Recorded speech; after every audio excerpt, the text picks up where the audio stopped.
Yeah, okay. Hello.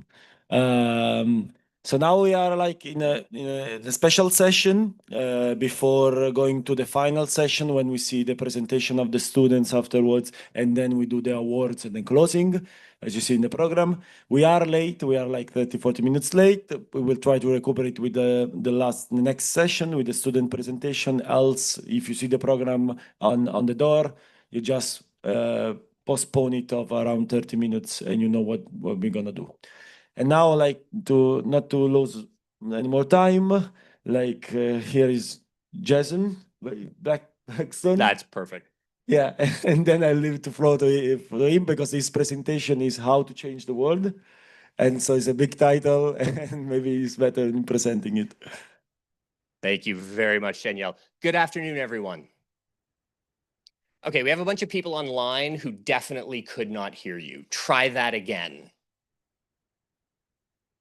All right, this is going to be a highly interactive session, and so I hope you read the instructions ahead of time. I noticed as you came in, you sat mostly with people that you know. That's fairly common, but I'll be speaking only for about 15, maybe 20 minutes. And then the rest of the session, we are literally going to be co-creating our thoughts around the future of learning. And along with a bunch of colleagues that we have joining from different parts of the world. So we have right now online 13 students that are spread across at least 4 different countries around the world. And this is part of what we do at How to Change the World, but that's jumping ahead. I will get there in a minute. To begin with, what I want to kick off with is actually a bit of an homage. So yesterday, we had the great opening from Giannis talking about the singularity and setting the scene. Now, I am not a chemical engineer. I'm an engineering physicist. So squishy biology and chemistry stuff, we don't do that sort of thing. We stick to very simple maths and things like that. And so when Giannis presented that, it made me think about the fact that actually in many bodied physics, when you think about phase transitions in any sort of materials, whether you're talking about superconductivity, for example, a good second order phase transition, what you end up with is the singularity is only the first half of the story. The singularity is what you approach when you are about to undergo a phase transition. And so with that idea, it leads to the question, and as Giannis shared some of the chemical formula, I included here the mathematical formula for this. And as you can see, this is temperature for a superconductor. As you approach the critical temperature, you have that singularity on the one side, but the question is, what happens on the other side? And as we think about the future that we are moving into, as we are approaching this singularity from the point of view of computing, of AI, what's on the other side? What is the phase transition that we're going to go through? And most importantly, how do we collectively shape it? We've been having a bunch of fantastic conversations throughout the last couple of days, throughout all of your participation in the Grand Challenge Scholars Program that's preparing you to help shape that type of future. But there's a lot of questions and a lot of uncertainty. And that's what we're going to go through today in a highly interactive workshop. And we've got colleagues from different parts of the world who will be interacting in teams online, and you'll be doing the same thing here. But to set the scene, one of the most important ideas underpinning how to change the world, or a lot of the conversations that we've been having around what is the role of engineering in society, we cannot create what we cannot imagine. This is a quote from Lucille Clifton, a great American poet. And this idea underpins a lot of what we do with How to Change the World, a lot of what you're doing with the Grand Challenge Scholars Program. You're trying to expose yourself to different ideas, different approaches, so you can imagine a different world, so you can actually build it. Whether it's the idea of service learning, whether it's the idea of incorporating peace into your thinking through engineering design, all of this is around shaping your imagining of the future. Now, in this context, I'm going to encourage you once again to shift around to make sure when we get to the interactive exercise, you sit with people you don't know. You will get more value from this. And the ideas generated will give more value. So I'm going to give you 60 seconds right now to reorganize yourselves with people that you don't know, just 1 or 2 people. And I encourage faculty members sit with students from a different university that you haven't met before. For those of you online, you're already going to be joining into your team. So please do join your teams and get ready to engage there so you get a chance to meet each other.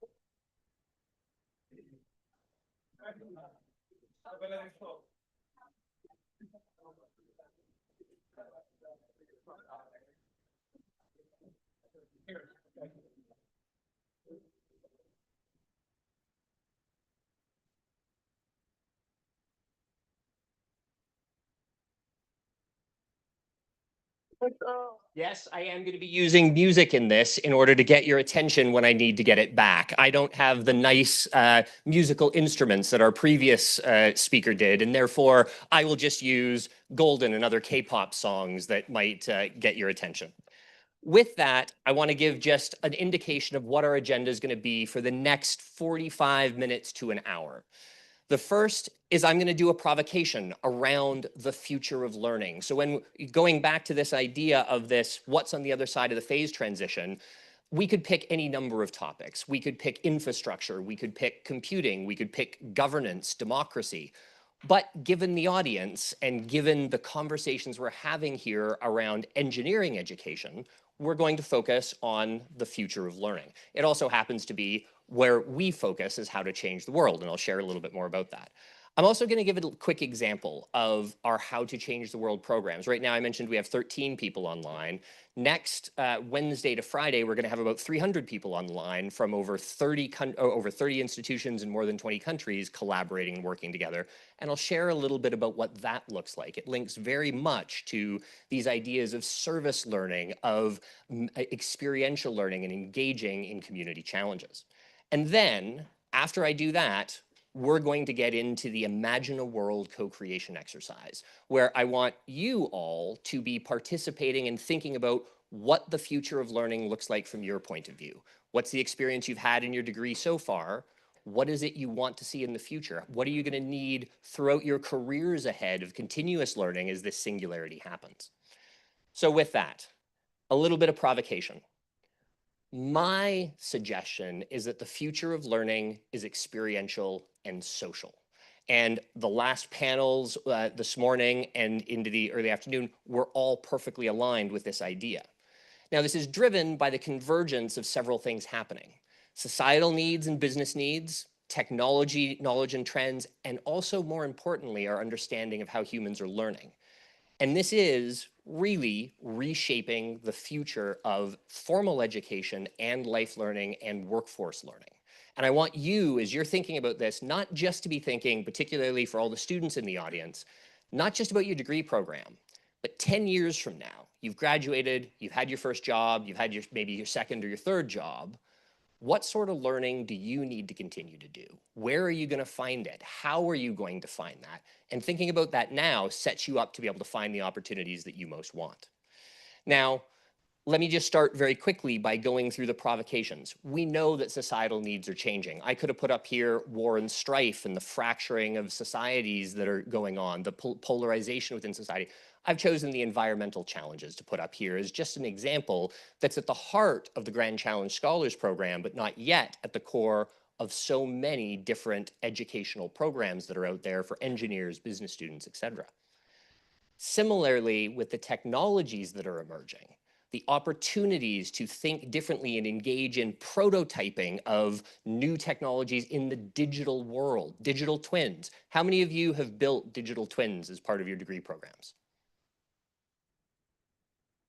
I see a couple of hands going up. Giannis, I don't think it was part of your degree program that you did it, but in that context, the future of large-scale engineering and small-scale engineering is starting almost always now with digital designs before you ever build or print something in the physical world.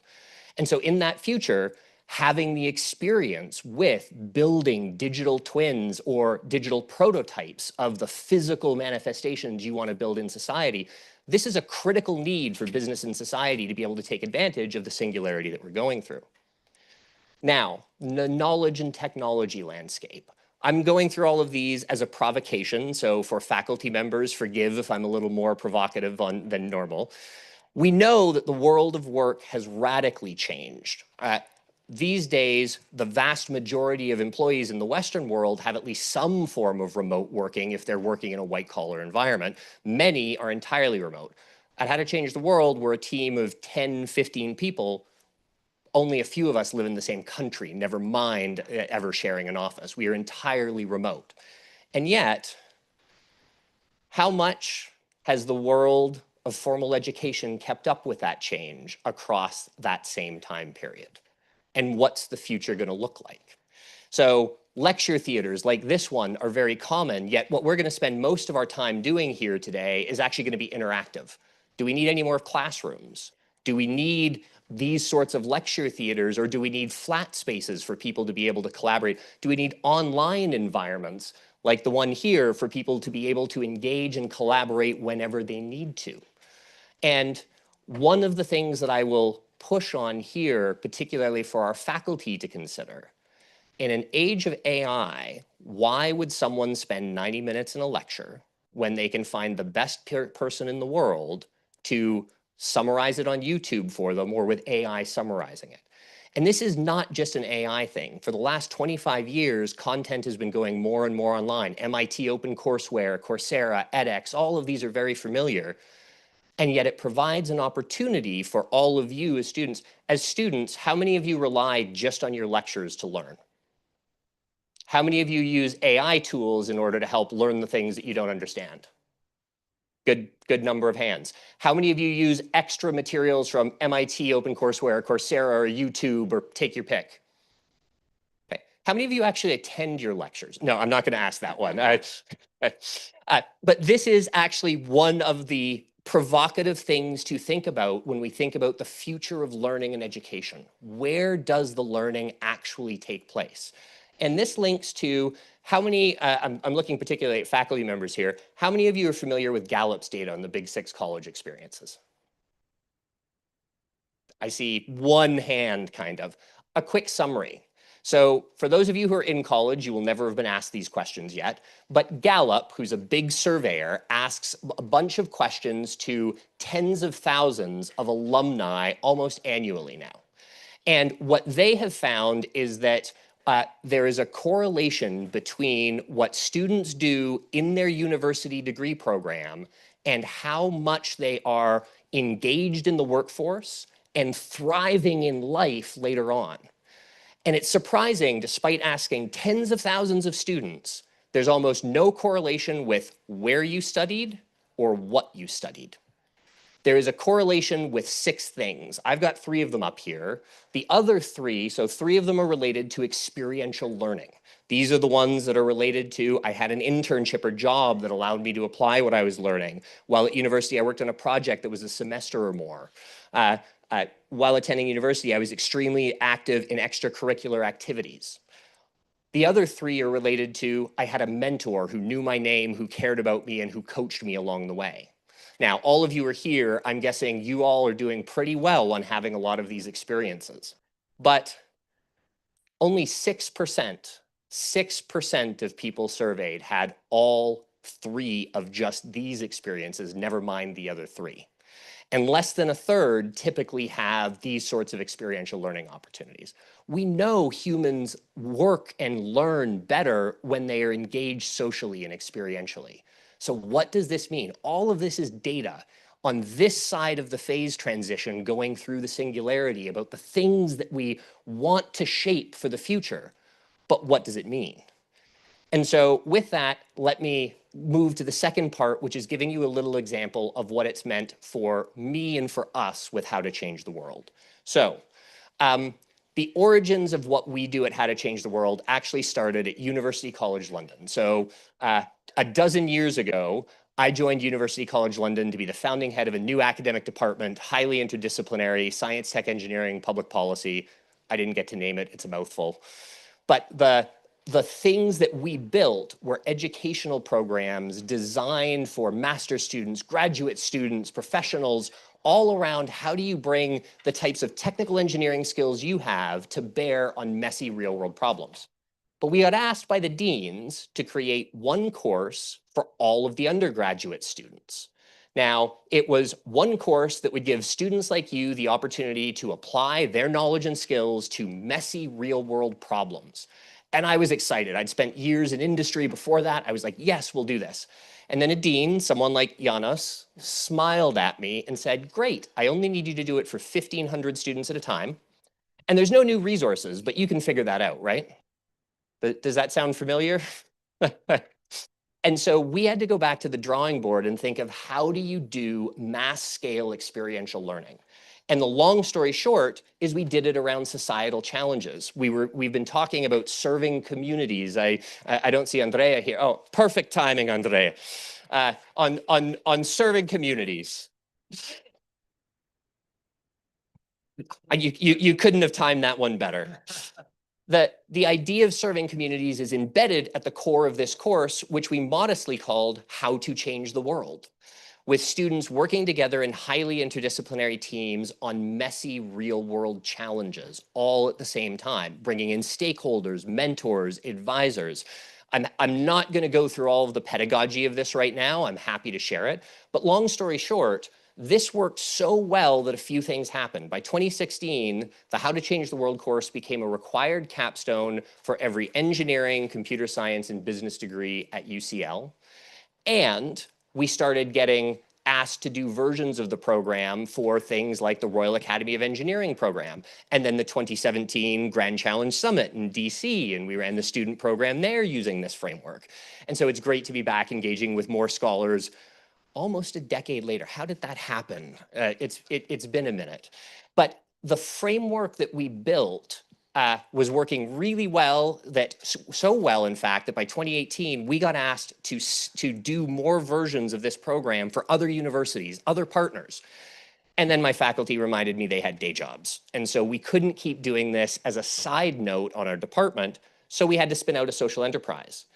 And we were working with a few dozen universities when something happened in 2020. Does anyone remember what that was? And so our institutions that we were working with said, this is great, but all of your students for all of your programs have been getting together in person somewhere, large conferences like the Grand Challenge Summit. And could you do it all online? And we went, let's give it a try. Let's see if we can bring together hundreds of students from around the world in order to have this sort of learning experience while students are all in their different locations. As I mentioned already, we've got, 15 now from some of our students scattered around the world in at least 4 different countries joining in to this program and being able to collaborate here now. And we typically have hundreds in every one of our programs. And we decided to give it a try. And one of the things that we discovered was not only were we getting good learning outcomes, as good learning outcomes online as we were in person, but for the academics in the room, we were getting better learning outcomes, better critical thinking, better problem solving, better interdisciplinary, intercultural communication skills. Why? Because of the diversity that every student could be exposed to. And because of this, we've leaned into doing only online programs now. So it's actually rare that I'm standing in front of a live audience rather than just a computer screen in terms of talking with so many. And let me give you an example. This coming week, from Wednesday to Saturday, we have another one of these programs, and we actually have one most months. But in November 2025, we ran one of our global sustainability project boot camps. It was 3 days, started on Wednesday, went through until Saturday, 3-day extracurricular. We had hundreds of students engaged from more than 30 universities across more than 20 countries.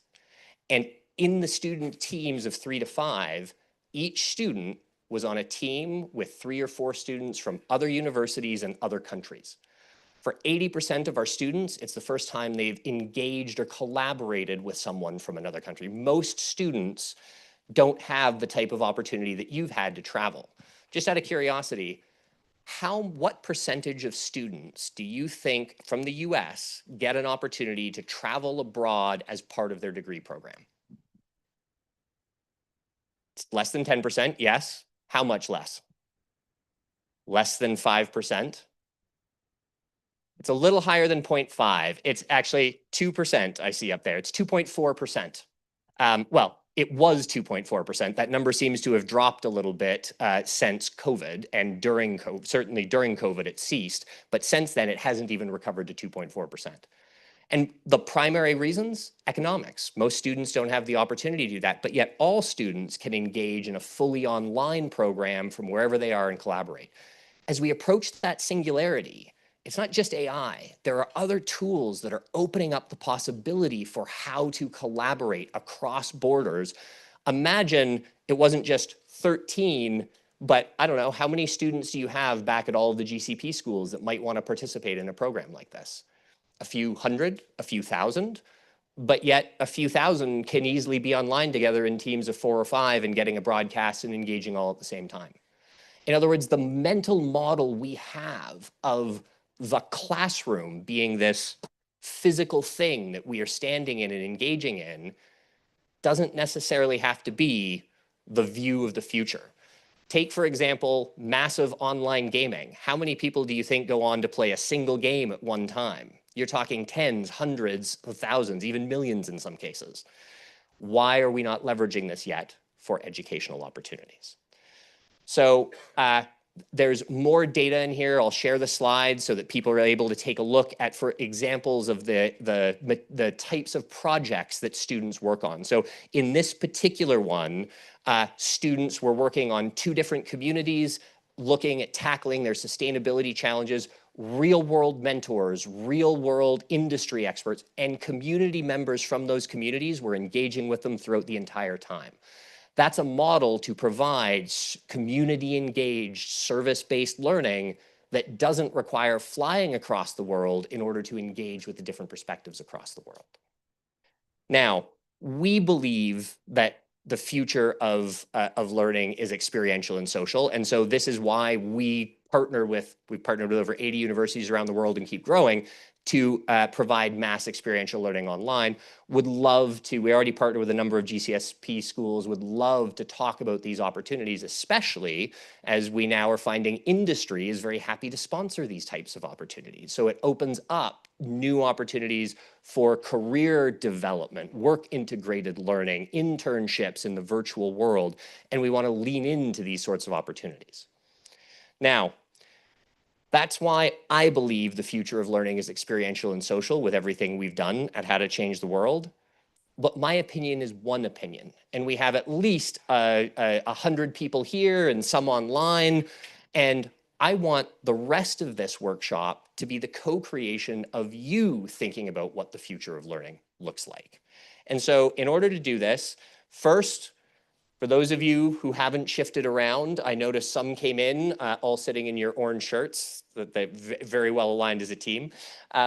Do make sure you're sitting with people you haven't met yet. And in a group of 3, sometimes 2, I'm going to guide you through an exercise for the rest of this process. So if you need to reorganize yourself, now is the time to reorganize yourself. The rest of this workshop is going to be focused on what does the future of learning look like? What's on the other side of this singularity? What's your imagining of it? And for this, we're going to use a basic approach of futures and foresight. Now, with futures and foresight, first, take 3 minutes for your group of 3 people to introduce yourselves, name, where are you from, studying. Online, please make sure that you've joined into your teams and you can therefore communicate with each other there as well. Take it away. I'll give you 3 minutes to introduce yourselves, and then we'll move on to exercise 1.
Hello, hello, everyone.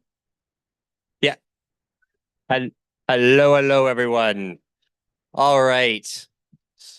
That's exercise one. That's the easy bit. You all know who you are and you're able to introduce yourselves. Now we get into the slightly more interesting, challenging bit. In when you think about what's on the other side of that phase transition, the other side of the singularity, or simply 20 years from now, 25 years from now, think of the year 2050. For some of us, that's a little further off and we're not so worried, but for the rest of you, that's going to be in the middle of your careers. So, in this context, what large scale trends most concern you about the future of learning? And I don't mean just learning in your own school context, but throughout your career ahead of you. And what large scale trend gives you the most hope? And I'm not going to take them broadcast. What I want you to do is talk to your team about this. Share your hopes, share your concerns, and then go to this survey. We've given you both the link and the QR code in order to be able to fill it in. And building off of one of Yannis's interventions yesterday, we're going to be using AI to do a little bit of correlation and curation of all of these, a catalyst to help us with the creative activities. And I have some colleagues in the background, off in London, in Brazil, and in Calgary, Alberta, who are going to be doing some of that digesting with AI in the background as you submit your results. But before we go, Yannis, yes. 2050, I recommend you use it the year 2047. Why is that? If you put it in binary notation, there are all ones. This happens once every like 1,000 years. 2047, the all ones year. 2047. Whether you pick 47 or 50, it's a little ways off is the main thing. I'm going to give you 5 minutes to discuss your concerns and your hopes. Each person should have at least one of each and load it into the survey. Take it away.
in progress.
Ever feel like a plastic bag drifting through the wind, wanting to start again?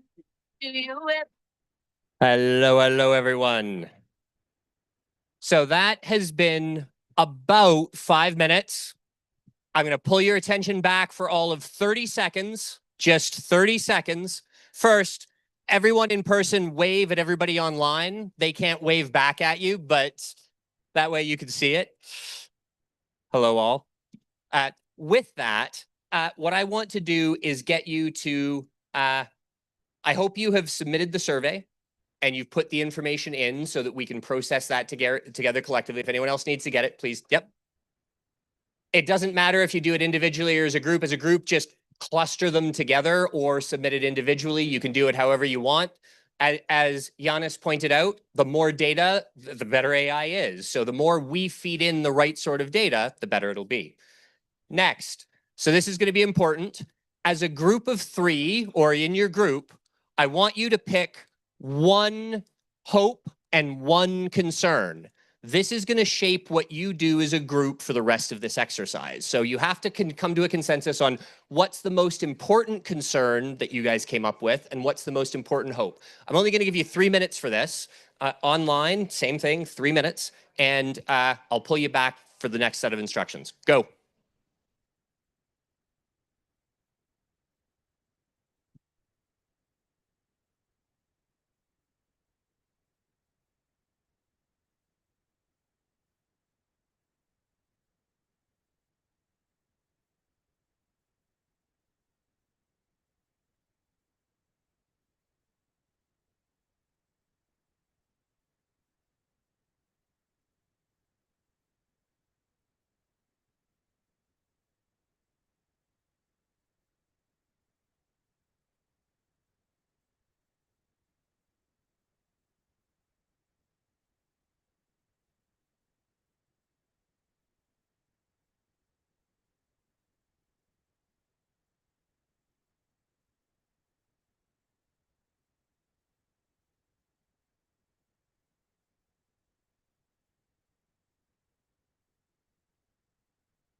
All right, everyone. You should have picked your hope and your fear by this point in time.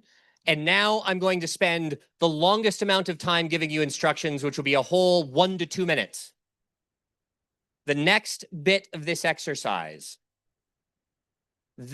as engineers, as scientists, we all like putting things on a nice little sort of axis system in order to make sense of it. So what better in Futures and Foresight than to do it as well?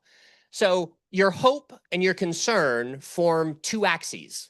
And the concern goes along the middle axis and the hope goes along the top axis. So I encourage you to take out a piece of paper, or you can do this in a Google slide or anywhere you want. We're keeping it easy rather than trying to provide you all Google workbooks or something like that at this point in time. But a suggestion is to write these down. And what you're going to do next is then think about what the ends of the axes look like.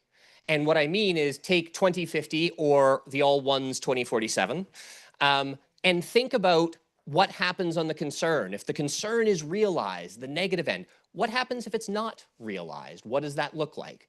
What does it look like if your hope is realized? What does it look like if it's not? Just take about 1 minute for each of those and discuss those 4 different pieces so that you have a sense of what the end of these axes look like. That's going to set the scene for the final exercise that you're going to do. So take it away. I'm going to give you about 4 to 5 minutes in order to do this. Take it away.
For those of you arriving, I encourage you to spread out and just join another group. Each one person join a different group in the discussion.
All right. Hello, hello again, everyone.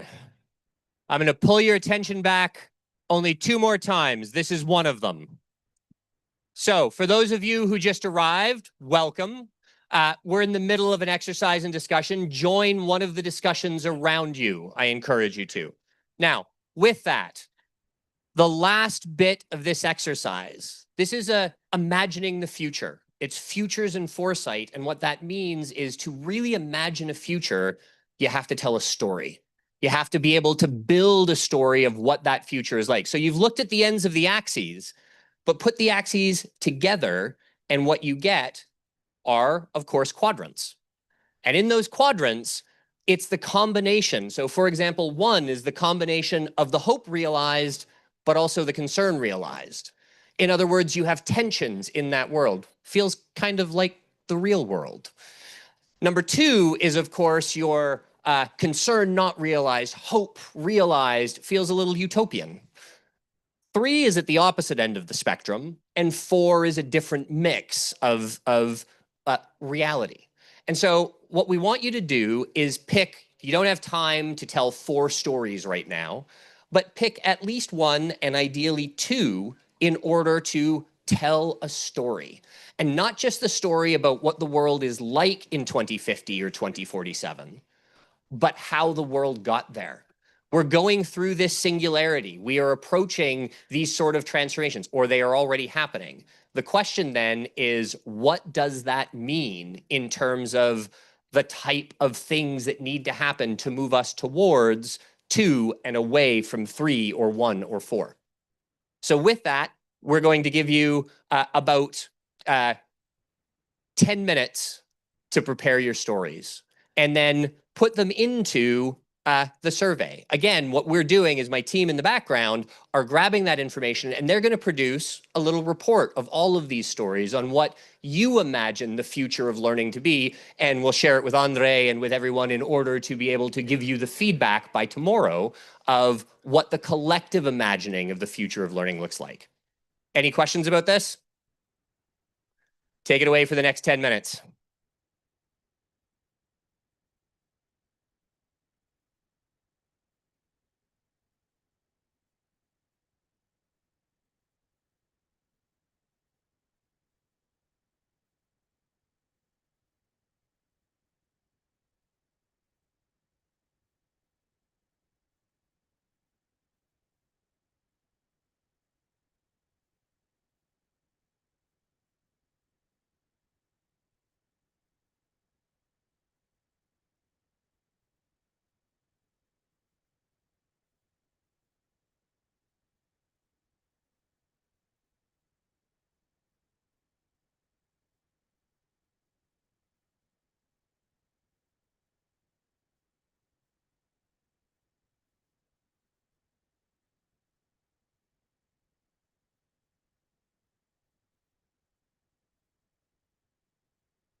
Some nights I win, some still build a castle. Some nights I just they just fall. Still wake up, still sing, still let you go. Still, still.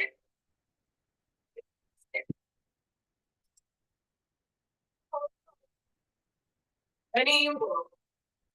All right, everyone. Hi. Thank you. Thank you for Hi, I can hear demonstrating you. one of Hi. the reasons why in mass experiential learning, we use music all the time. Learning is not just cognitive. We don't just learn because we get facts and figures or can pass exams. Learning is as emotional, affective as it is cognitive. And actually, this isn't just fuzzy ideals. There's a lot of really good neuroscience that shows that. The neuroscience of when you learn is directly correlated with your emotions. If you're angry, if you're frustrated, your brain chemicals don't do as good a job rewiring neurons and writing them into the long-term memory. If you are engaged, if you are happy, if you are clapping, if you, it provides an energy that helps drive more effective learning. And especially at 4 o'clock in the afternoon on a Saturday, we could all use a little bit of energy to do this. So ladies, gentlemen, everyone, I hope you've had a chance to submit your stories. If you don't, please take this and you can always submit them later. I would love to have the time to popcorn out some answers or some thoughts from you about the stories about the future. But rather than that, we're going to collect all of these. We're going to provide the summary back and share it with Andre to be able to share with all of you with the help of all of these AI tools that can help catalyze more of a conversation. With that, the last bit that I just want to share before wrapping up is we have had the students, a small number of students online from our community, the 13 who are there. Thank you all very much for joining. But I also wanted to provide an opportunity for all of you to be able to join that same community with them. So if you scan here, there's an onboarding link for you to be able to join this same workspace. Now, one of the reasons we do this, part of our mission as a social enterprise at How to Change the World is to run programs for students, to bring them together from all around the world, like the one we have next week, like the one I talked about earlier. We've also done multi-university credit-bearing course versions. But that's only a small part of our social mission. The more important part of our social mission is helping faculty members reimagine how they can engage. COIL programs, for example, but taken to scale. What would a COIL, basically a collaborative online learning course, what would that look like, team-based, project-based, if you had thousands of students from across the GCSP network all working together on the grand challenges on real-world problems? And in this sort of a, we couldn't do it on Zoom. We tried and broke the system multiple times. So we had to build our own platform to do it. And that's what this is. And you can onboard yourself to it and give it a try so that you see what it looks like. And it has, I've been using it to broadcast here, not only to this room, but to all of you. And meanwhile, have all the communications inside, the forms to be able to fill out. So it gives you a sense of what is possible bringing students and faculty and educators together from all around the world. Our students were coming in from at least 4 or 5 different countries in 3 different continents just for this program. With that, let me jump to, I hope it has been a stimulating exercise for you to think about and talk about it. And thank you again, Giannis, for setting it up so well with the conversation about the singularity yesterday. I really do believe that the future of learning, of higher education, but also lifelong learning, workforce learning, is going to be experiential and social. And it's how we build those sorts of opportunities together. For those of you who are students today, you're going to be professionals tomorrow, and what you need for your learning is going to be something that you're going to have to help co-create. So with that, ladies, gentlemen, everyone, thank you very much. And if you want to connect, there's my LinkedIn.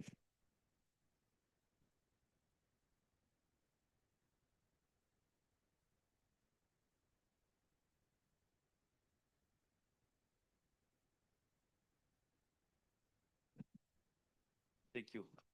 Okay, so it was really inspirational, and it was great also to work together, to know better each other, and it was very well organized. And okay, we will take it in high consideration. Please. Yeah, here, please. So here's the idea. Before Newton, we did not understand the world. And then Newton the apple hit his head, and all of a sudden we learn differential equations, calculus, we understand, we put conservation laws and everything. All of a sudden, the world makes sense to us. My hope is that there will be a new Newton coming up who will understand how AI essentially abstract AI and understand all the things that we get from there in a way that then will demystify it, and so we'll be able to still be masters of the machine.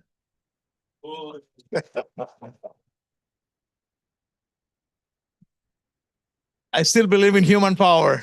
Thank you, Yanis. We have to work for it. We have to work for it together. Yes. Now is please.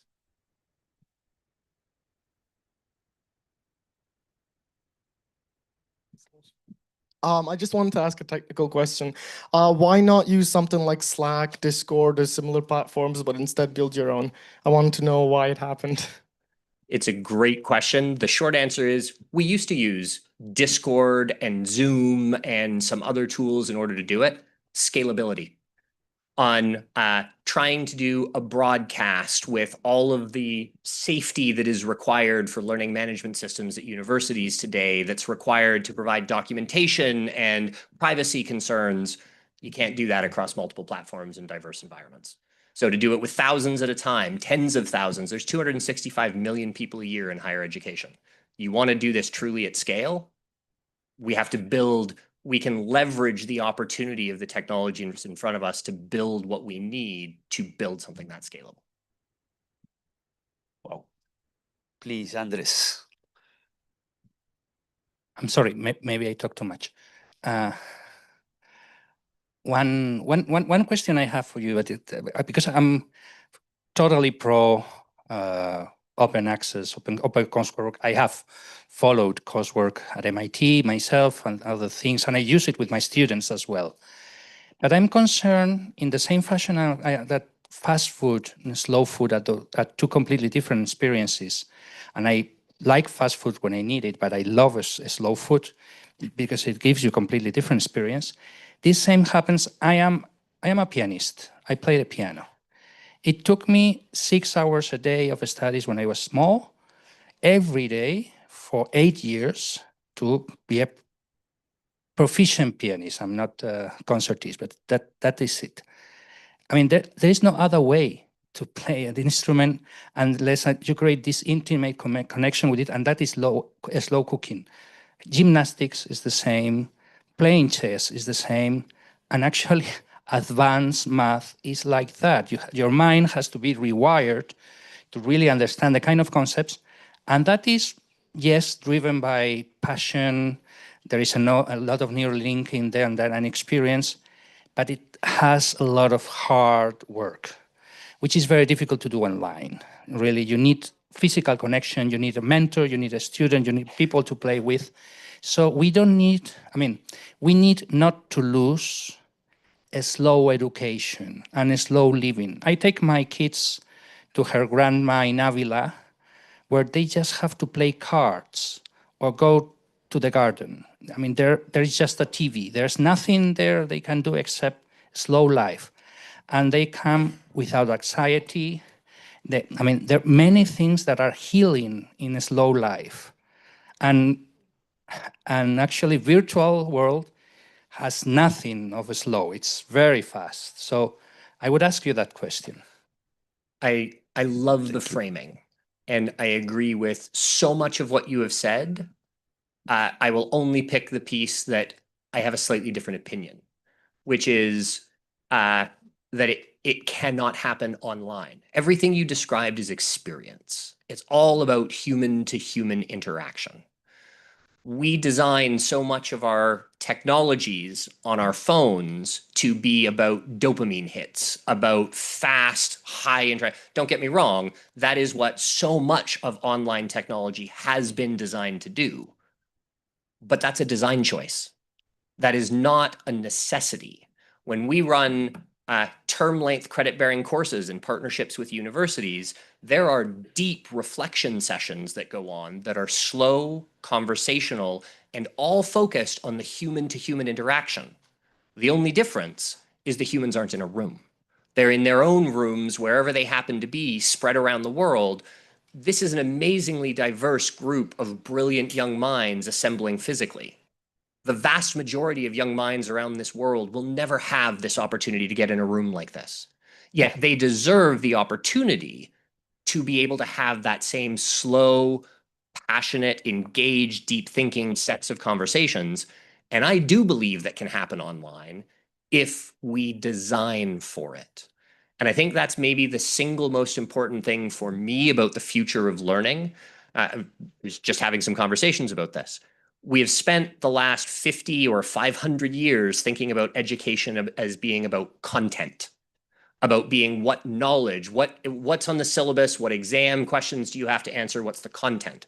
But everything you described about the deep learning was about experience. It's experience design more. Now that AI has commoditized content, we can actually become better at experience design, making sure that students are able to engage and interact with each other in the most powerful and effective ways. Sometimes that's fast because fast generates some things. Sometimes it's slow because it requires that deep reflection. But there's nothing intrinsic about digital technologies that says we must do it in person. It's just we have to design for it. Okay.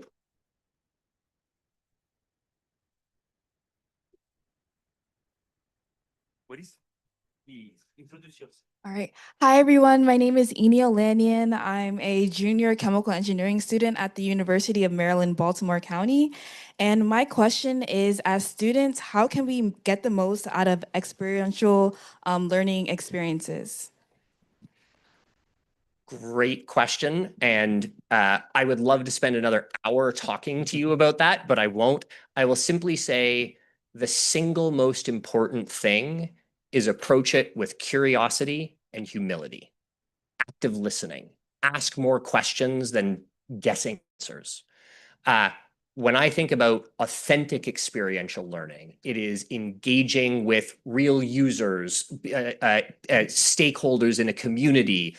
And in those contexts, we may be engineers that have a whole bunch of technical knowledge, but we don't understand what they need to make their lives better. They do. Or they may have some ideas, but it's about that exploration with people about what they might need.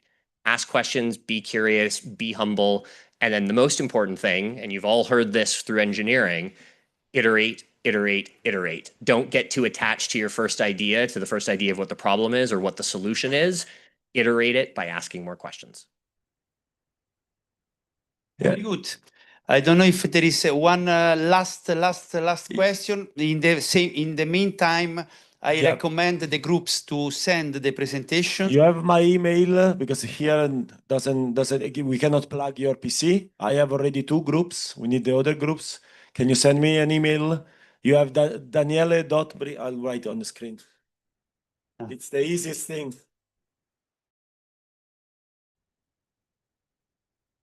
One final thing. I just wanted to mention that we have established a program similar to this long time ago called iPodium that brings together students from different parts of the world that take the same class together. And in fact, we used it last year to include students, women from Afghanistan that took place in this, and they interacted with students from USC, students from, I think, Nigeria or some other place as well. It was one of these most wonderful experiences. Money doesn't change hand. Everybody pays whatever it is. And this is a collection. You had people from Haifa, Technion, and Aachen in Germany, and many other places as well. It was really nice. And I recommend it 100%. We may have something from Uganda, I forget. We may have had something. Yes, I don't know. Yeah. Thank you.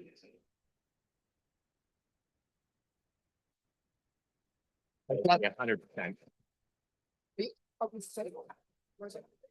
Okay, so now it's your turn, dear people. You made your group presentation. We can start. Yeah, I already Daniele.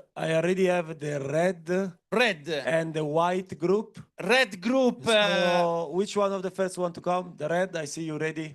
Red, Down here. red, are you ready? Rest, yes. Come on, come on, come on. Who is Now first you come all here to show yourself, where are to you do your going? name. Stop, Yeah. stop, stop, stop, stop, stop, stop, stop, stop. Yeah, We yeah. have something surprising now. Devi mandare la presentazione. Sì, sì. Mandala. Stanno andando via. Yeah, you come here. They're coming down. Yes, but just the red people here. Yeah. Red group, come Red all down group. here to show yourself. We just ask your name and then if you have 1, 2 presenter with a pitch. Oh, yes, yes, yes, yes, yes. Red with us. Okay. I want to remember that you will receive, all the people with the poster will receive the poster can, okay? We have them ready. If you do not use for the poster, to put inside the poster on the plane, you can put any cotton to make a better sleep on the flight. There you go.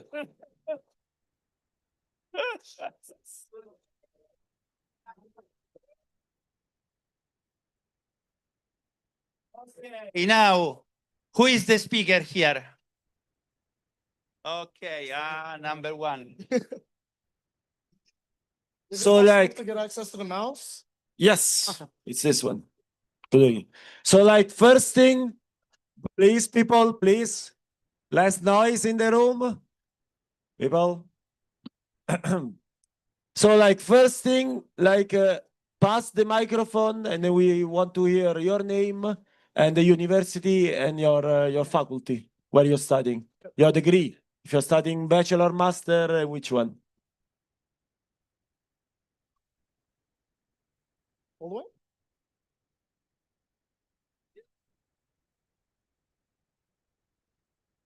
All right. Hey guys. Ciao ragazzi.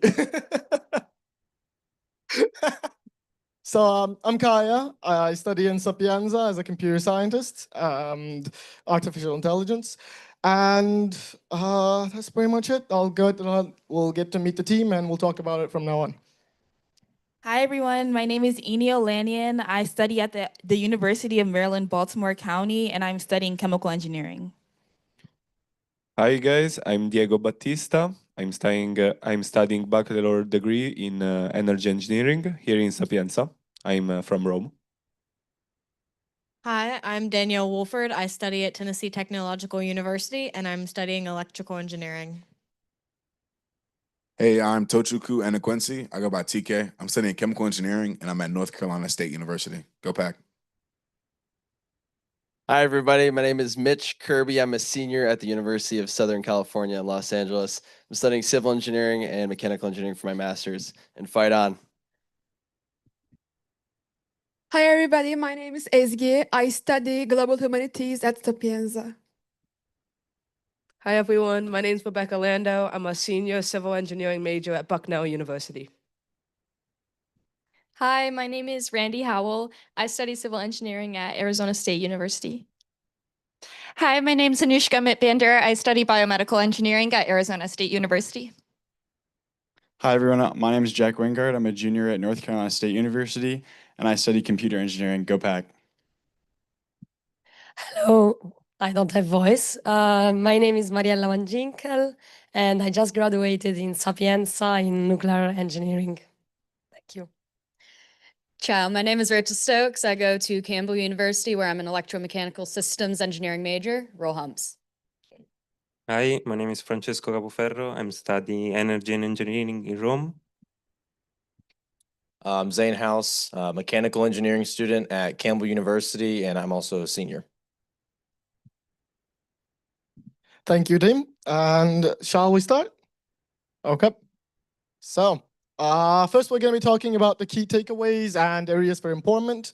That was mostly for like the engineering points, right? So we talked about how engineering, we have the problems in engineering, technical, traditional engineering studies, where GCSP is here to fix some of these issues. And we're going to talk about which ones are already in engineering and which ones that GCSP has come in and solved. Okay, so I'll give the microphone to Rebecca for her to do this part.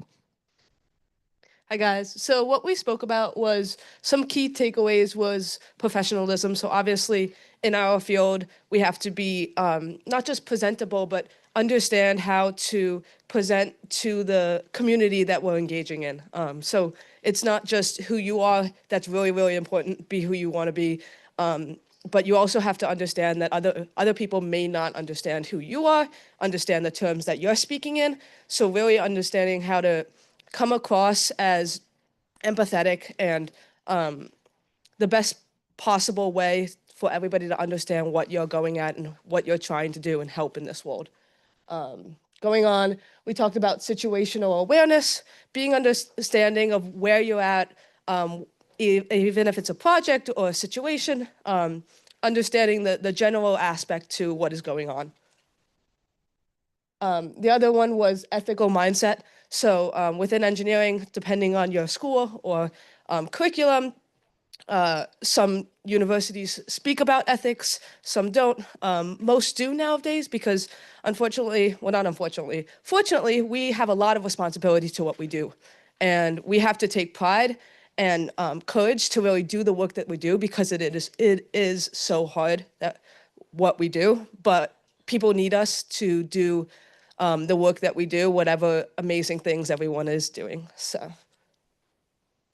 And then the big broad word of sustainability, of course, you know, what sustainable aspects is to you and what to different companies and what is beneficial to not just now, but in the future as well. So some things that we spoke about for areas of improvement were global collaboration. I think this has improved since 2020 during the pandemic, unfortunately. That brought the world to more of a virtual realm, so we could speak to people at an easy access over online services. That was great and all, but I think there's a lot of problems with engagement and getting everybody in a room. Obviously, conferences like this is great, but not everybody can travel. So being able to collaborate with a lot more people is so beneficial, being on the same side of what's going on and really truly understanding what impact you are making. And then having empathy. We spoke about this in a couple of the panels this morning. The true understanding of what other people are feeling. So it's not just about you. It's not you're designing or you're fixing for you. You're fixing for other people. You want to understand why you're doing it and how it's going to help for the future. But also, is it going to stay like that? Is it, you know, is all world changing that what we make is going to not be good and feasible in a couple years? So it really depends on what you're working towards and how you're making that impact to the world. Just spoke about this, forgot it was on the slide, but engineering with versus engineering for, the big terms of knowing you are a team. Everybody in this world is a team, especially everybody at GCSP. We are a team solving all the grand challenges together. No matter what you are focusing on is unique to you, but if you put everybody together and the impacts that you're making, we're making a huge change in this world. And just, I want you to realize how big and important you are to this program and to this world as well. And then entrepreneurship is our last key area for improvement. It's very hard in the business realm sometimes to advertise or give general information to the public. That's a big thing because a lot of people don't understand what you understand. So really having that empathy, but also being able to bring it into the business realm to see what you can improve and how you can help others in different communities than what you're used to sometimes. Thank you so much, Rebecca, for everything. So we have talked about global collaboration, right? So we wanted to have this bold and crazy idea and something that has been done before, but we think is very important for GCSP as well, which is going to be the collective impact of global communication. And we really need some kind of communication except these collaborative meetings that we normally yearly do. We feel that we need something like an online forum. And I want TK to talk about it more. Yeah, so the grand idea we had is this online forum. The idea and how we got this idea is, okay, we have this annual meeting we have once a year, which is great. People from all around the world come to this meeting. It's a great time, right? But it's like, why not have more communication within different chapters in different areas? Where I feel like, for example, people in the States, why not, if they're two schools that are close to each other that both have a GCSP program, why are they not interacting? I feel like that's something that doesn't happen as much as it should. So it's like, okay, how can we make that more possible? And that's where we thought of, okay, maybe some online platform to where even if, I don't know, another conference is going on, for example, maybe like ASME, we have a lot of mechanical engineers here, and there's different chapters that are all going to that meeting that's maybe in the States. How can we make sure that GCSP scholars there are interacting and connecting, right? Let's have a platform for that. That's kind of what starts the idea and trying to have more communication just outside of the annual meeting. Thank you, TK, for explaining our idea very well. So we want to just say the experience has been great for everything. We want to say the greatest part about the GCSP community and this entire meeting was the amount of networking and the ability to get to know so many new people, like the idea of setting everyone as different teams and forcing us to meet each other, know about each other is something that I would not expect it to be this well. And I think this is the most valuable part about the GCSP community. Thank you so much for listening to our meeting, guys.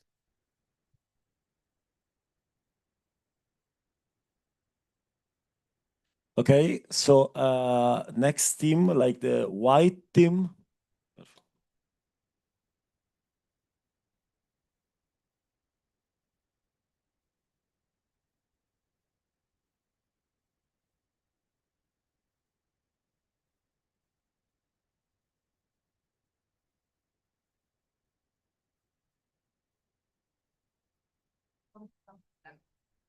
No, I'm keeping mine. You keep it. Yeah. This one is like Team W. Oh, yeah. Okay. To each other. Yeah. Wait, so then are we all gonna introduce ourselves in our schools? Yeah. Yeah, so what should I say? We should name and school. and major. Yeah, sure. Okay.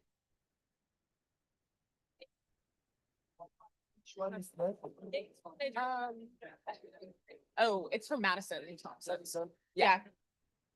The green one. It's that. Yeah. Okay, it's not that.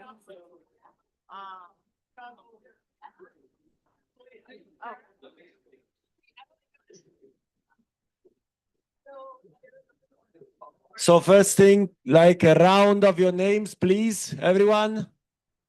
Please. So let's go. Hi, everyone. We are Team W. My name's Aaliyah, and I recently graduated from the University of Southern California in computer science and business. Hi, everyone. My name's Madison. I'm a third year at North Carolina State University, double majoring in computer science and science, technology, and society. Hi, my name is Caroline. I'm from University of Maryland, Baltimore County, and I'm studying psychology, and I'm a third year. Hi, my name is Salvador. I'm currently doing my master's in Rome in sustainability and circular bioeconomy. Ciao everyone, my name is Shashwat Raj and I'm currently an undergraduate junior, double majoring in computer engineering and math at Arizona State University. Hey everyone, my name is Emirhan. I'm studying social sciences and freshman in Sapienza University. Hello, my name is Sudanaz and I'm from Turkey and I study global humanities at Sapienza University. Hello, my name is Simra Khan and I'm doing Masters in Business Management in Sapienza. Hello, everyone. I'm Camden Walker. I'm at Tennessee Tech University, and I'm a second year studying computer science and math. Hello, everyone. I'm Hisham. I'm from Cairo, from Egypt. I'm studying mathematical sciences for artificial intelligence at Sapienza. Hi, I'm Sophie. I'm a senior at Campbell studying psychology. Hello, I'm Preston, also from Campbell in NC State, and I'm studying electrical engineering. Hello, my name is Robert. I'm studying my master's degree in European Studies in Sapienza.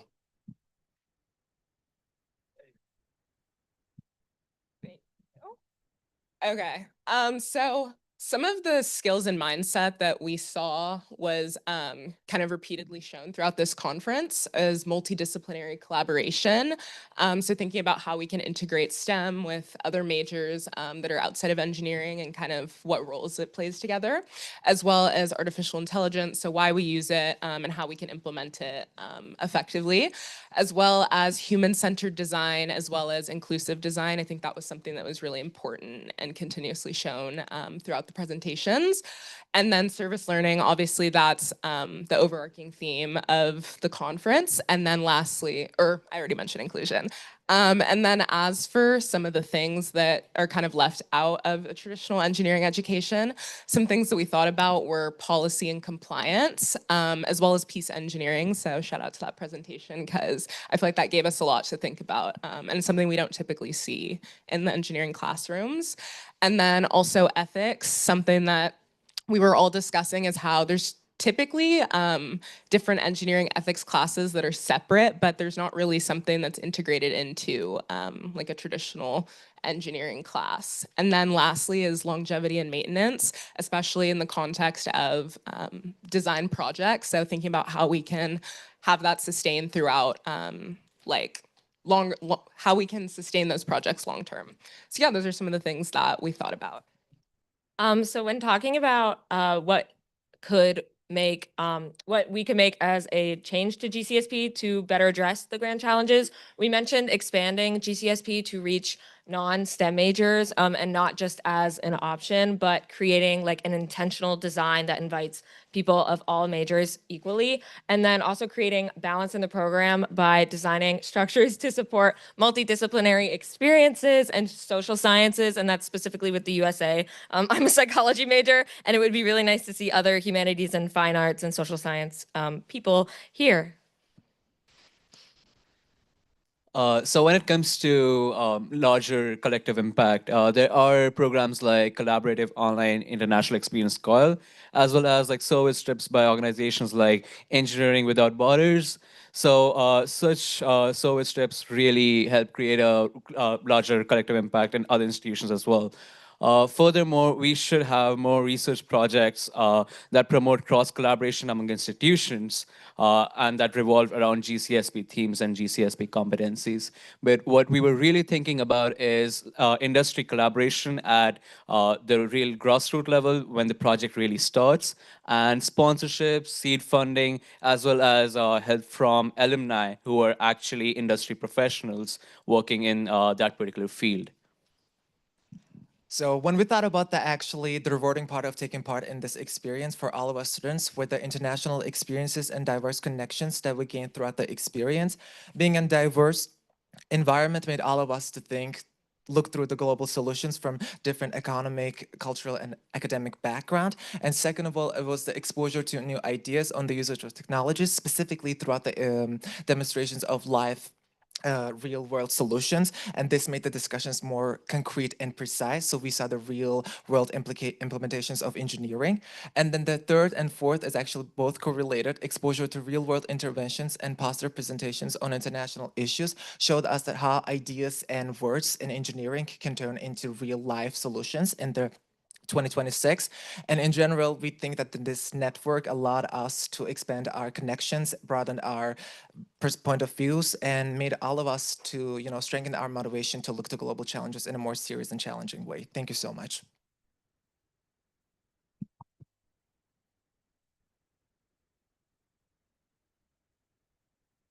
Okay, perfect. Thank you. Thank you. So now we move to the, let's see who we have in order of emails. We have the yellow group.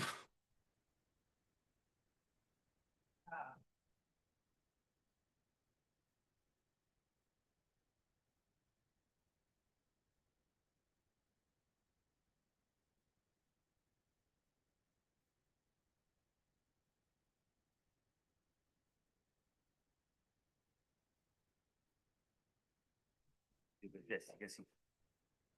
Oh, I see. C'ho da fare altre cose adesso, poi ce l'hai pronta? Domanda all'amica. Is it corona? Yes. Yellow group, how are you? Are you okay? Okay, microphone. The microphone is for you. Who is the speaker?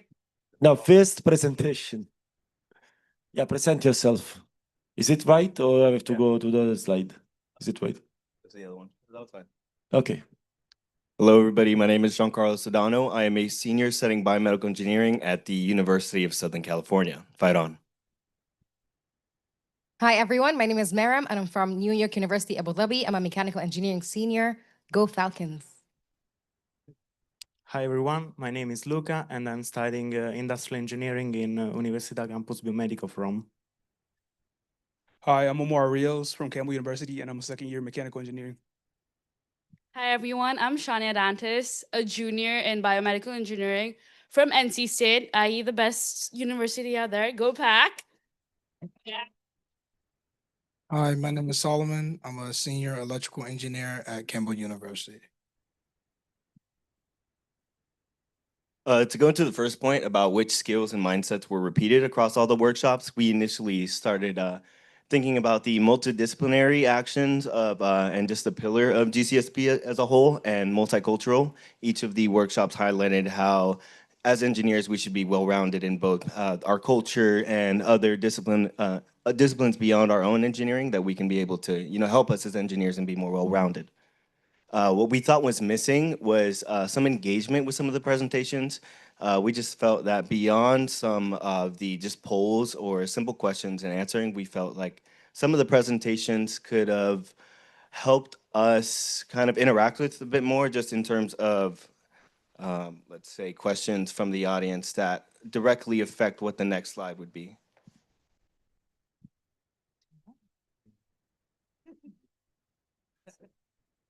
All right. One of the things that we wanted to address is just collaboration with other groups, like the Red Team mentioned. I know NC State and another Italian school that I'm so bad at pronouncing, so I won't butcher it. We're doing COIL, so the collaborative online international learning. So like we can do internationally, but also just in states and in the same countries.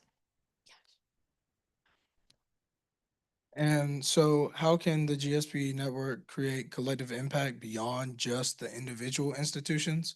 We kind of mentioned just like making a generalized goal by one university, I guess bouncing around, supported by surrounding universities. So here at Campbell, or not here at Campbell, but at Campbell, since we're so small per se, it's hard for us to reach bigger groups since we're not like in a major city. So if we could, I guess, do our job to reach more out or they reach out to us, then GCSP could grow more, at least in the States. And what is the most rewarding part that we noted about the Grand Challenge experience was networking. Uh, Outside of Omar, I knew none of these people beforehand, and we've grown a lot as the yellow group. You know, we might be small, but we're mighty. So, uh, uh, just glad that we got to really work on collaboration and grow together, and that's what we had.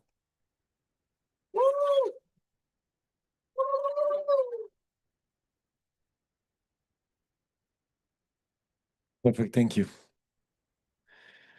So now I'm missing the slides of the orange group. I don't know if you sent me. You sent me? You need your email. I can. Yes, I can. It was not a joke. It was not a joke. But meanwhile, I have the one of the black team. Yeah, I see. Yes, I can. And then I see black team. Okay, I'm doing everything wrong. Please remove this from the recording. Ah, it's me doing it, so I'll remove it. Ah, it's you. Okay, yeah. No, it's for you. Yep. Coming.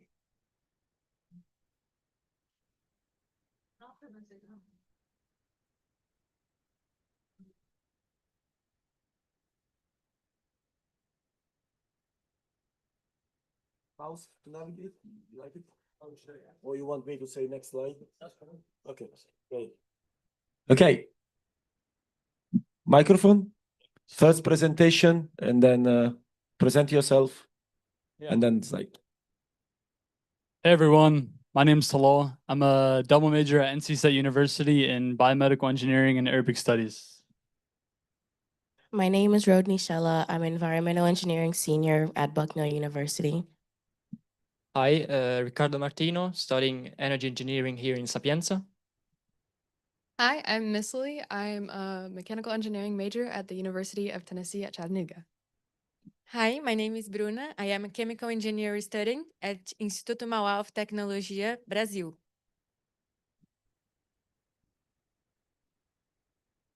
Oh, thank you. Yeah, so we're just going to touch on some of the keynote reflections we had on the workshop. All right, so two of the main ideas we talked about in most of our workshops were sustainability and also service learning. And both of these kind of have to do with putting yourself in someone else's shoes. So for sustainability, we talked a lot about like what's going to happen in 7 years. Is it still going to be something that is viable? And so that kind of takes putting yourself in the shoes of someone in the future. And then for service learning, you have to understand the problem first. So in engineering design, the very first step is to define your problem. So to fully understand the problem, you have to have the intercultural understanding that it takes to speak with those people, to fully understand what their current solutions might be, and the caveats that might not be visible from just hearing of the problem. So like we talked about, you have to lead with humility in order to kind of admit to yourself that you don't know everything and that you need to take the time to learn about the people and to learn about the problem.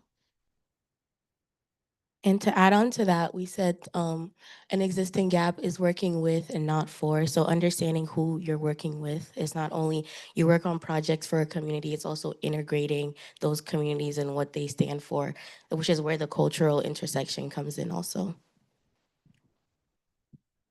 Next slide. So a few months ago, a few of my colleagues here and I, we started this program with GCSP called the COIL Experience, Collaborative Online International Learning. It's the first, as far as I know, of its kind for the GCSP International Program, and involved groups of teams from, I'm going to butcher this, University Biomedica di Roma, and then NC State University in the US, based on focuses in environmental health, bioinformatics, and health safety. So overall, the main focuses were the exposure to international perspectives. I think I learned, one of the most important things I learned is that Italians actually do eat pizza and pasta most days. But more than that, I think it was really beautiful how I realized any sort of important conversations we had, we could see how the differing perspectives in both the way we were raised and anything we have when it comes to like even just research, we had different approaches to that. And it all just created this beautiful environment for growth and enrichment, kind of like that singularity we noticed earlier. It was unprecedented growth that I don't think we would have had otherwise. So it was really beautiful. Step 2 was to develop comprehensive and research focuses. And step 3 was to enable student-led initiatives. This is honestly my favorite part. I'm really glad you guys did this, Dr. Keish, Dr. Brummett. But they just left it all up to the students, which is something new I've never really seen before, especially for undergrad students.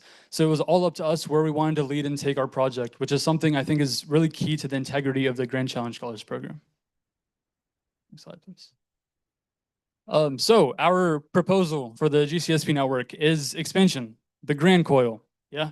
So I think throughout this experience, we realized that one of the major obstacles was creating an active component between when you have two groups that are separated by 1,000 miles of ocean. It's pretty hard to work together in a lab and make that cohesive practice. So we wanted to design an initiative to, one, grow it to different networks and hopefully reach more and more networks of the GCSP network in different countries and continents. And more so than that, increase the capacity for growth that can be taken from this program. So institutional support that enables students to build those active components by meeting in person or finding other ways to work together cohesively. And finally, to incorporate a roadmap of guidance for the COIL program. So to take it all the way from just this, I remember this orientation meeting when nobody was talking or else you tried to talk, but taking it all the way from just that initial meeting of a random idea all the way to implementing it into a country or a community that needs help. And yeah, so that's our proposal. And I think it needs not just institutional support and all the directors here, but also all the students here to be interested to make something like this happen collectively.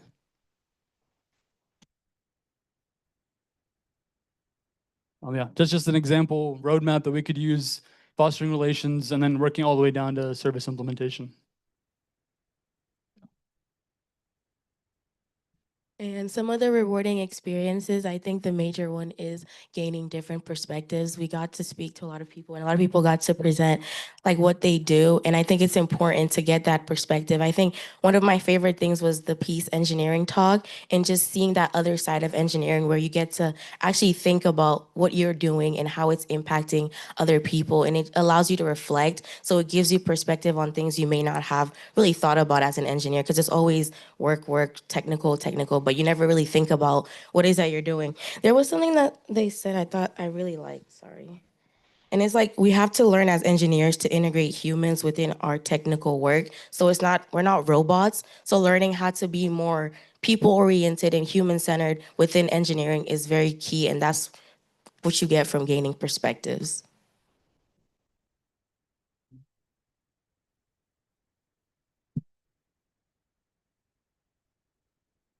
Thank you. Thank you. Now we have the blue team, please. We have blue, then orange, and then green.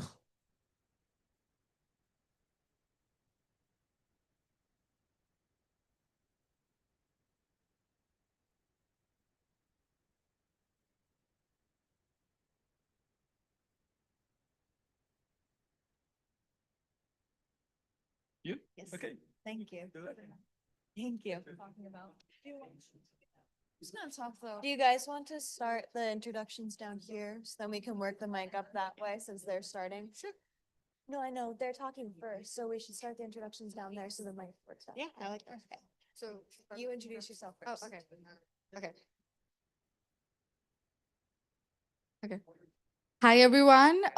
We're the blue team. My name is Kadisha and I'm a junior studying computer science at ASU. Hi everyone, I'm Irene. I'm from NYU Abu Dhabi. I'm studying electrical engineering. Go Falcons. Hello, everyone. My name is Asantwa. I am a junior in mechanical engineering, and I go to the University of Maryland, Baltimore County. Hi everyone, my name is Alexandra Ozell. I'm a third year studying aerospace engineering with a concentration in astronautics. Go Sun Devils, I go to ASU. Hello, my name is Adrian Ward. I'm a junior in biomedical engineering at NC State University. Hello, my name is Beril, and I'm studying molecular biology, medicinal chemistry, and computer science for pharmaceutical applications in Sapienza. Hi, I'm Brooklyn. I am a first-year mechanical engineering student at UT Chattanooga. Hi, I'm Ilaria Serra, and I'm studying chemical engineering at Campus Biomedico of Rome.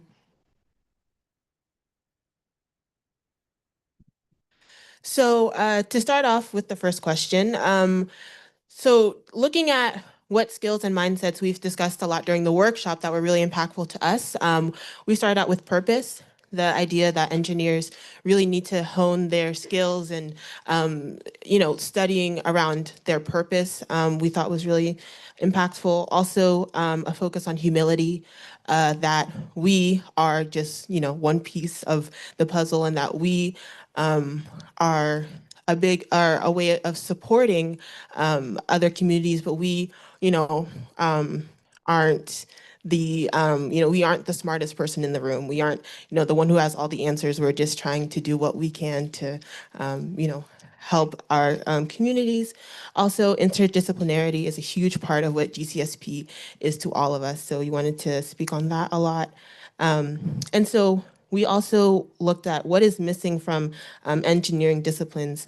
We spoke a lot about, we speak about interdisciplinarity in GCSP, but we are missing some of that true implementation in terms of, as was spoken earlier, and really incorporating people outside of STEM into our curriculums, into our conversations, into just everything we do. So we want to see more action around that.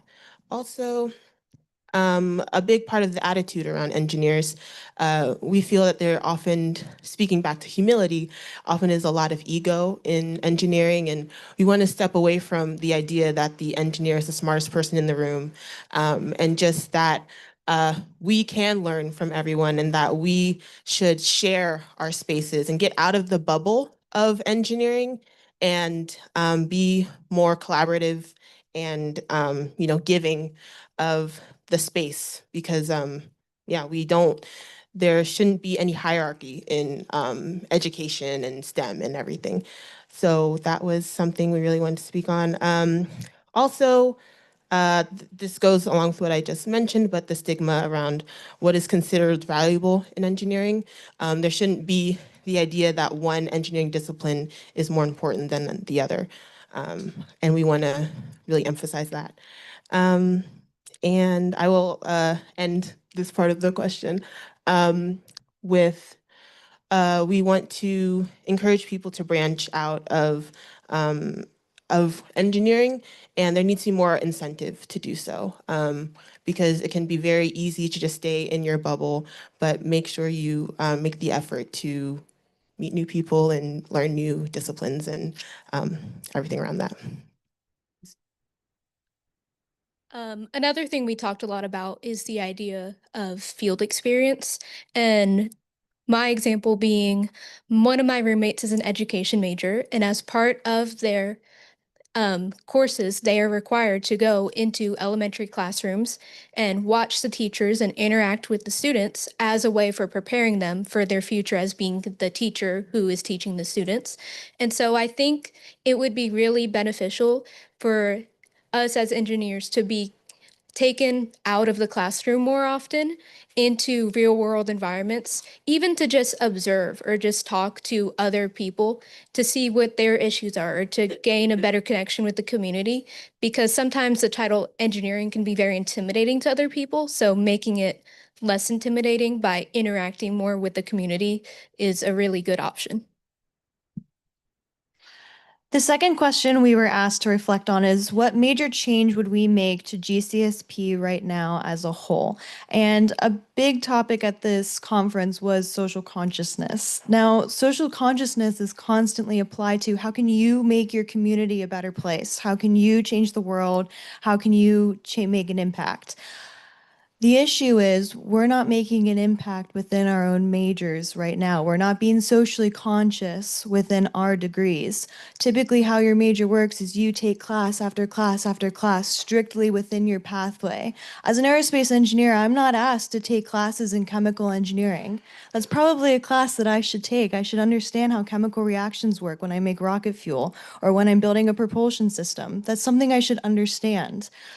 We can take social consciousness and we can expand it beyond just giving back to the community and make a requirement that should say that you should take classes outside of your given pathway and major, take those classes, so biomedical classes, chemical classes, mechanical classes, nuclear classes, figure out how you can take the new skills that you're learning outside of your discipline and give that back to the community. Make a change that way. Being an aerospace major, taking a biomedical class, 3D printing prosthetic hands for a nonprofit. You just learned a new skill and you give back to a community outside of the realm that you're studying. So we believe that that's a big way that we can make a change to the social conscious competency.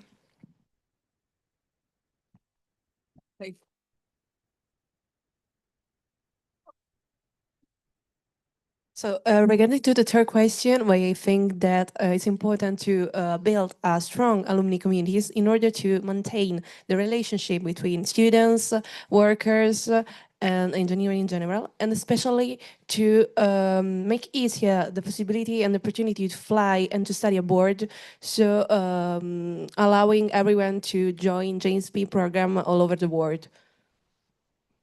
Yeah, so we would definitely wanted to emphasize the communication between our institutions within GCSP. And then we also kind of came up with a system. Another bold big change that we wanted to apply to GCSP is that when we were all talking about our differences from our institution with GCSP, we are doing different things as a Grand Challenges scholar. Like that looks different from each institution. So we kind of thought as GCSP in general, the hires above, could come up with a Grand Challenges Scholars program, like a rigid program that the scholars follow.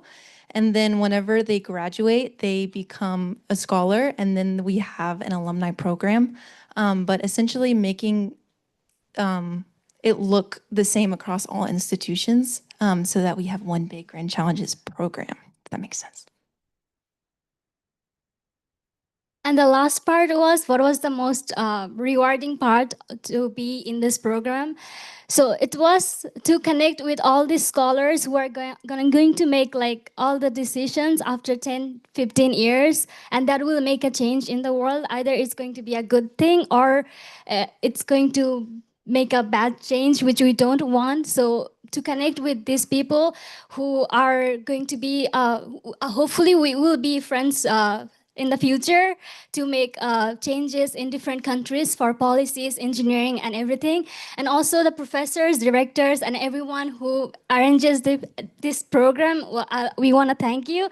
Also the energy that we got from Andrea, and the amount of kindness we saw from Danielle, it was amazing. Thank you for everything. And also exploring the architecture of Rome, it's just mesmerizing. We loved everything about it.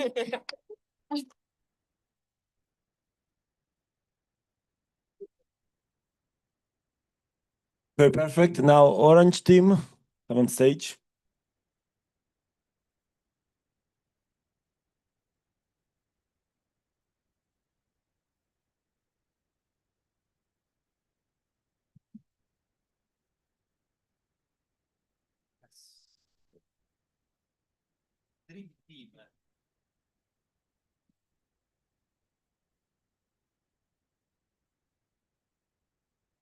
So we're Team present Orange. yourself. Yeah.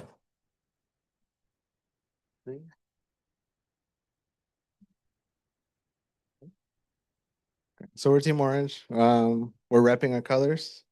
You know how it is. My name is Gustavo Margames. I'm from Arizona State University. I'm studying to be an electrical engineer. Hi, my name is Jessica Thomas. I'm a third-year mechanical engineering student at University of Maryland, Baltimore County. Hi, my name is Juan Carlos Unriza. I'm senior electronic engineer, and now I'm doing my master in economic and communication for management and innovation in Sapienza. My name is Mateus. I'm a student of Development and International Cooperation here at Sapienza.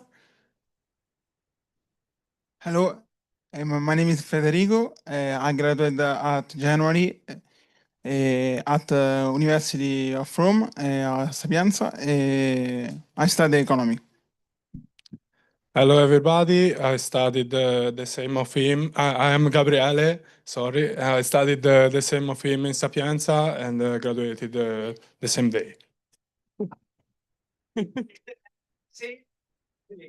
And the same Hello, everyone. My name is Ann Maccabee. I am studying mechatronics, engineering technology, and physics at the University of Tennessee at Chattanooga. Thank you.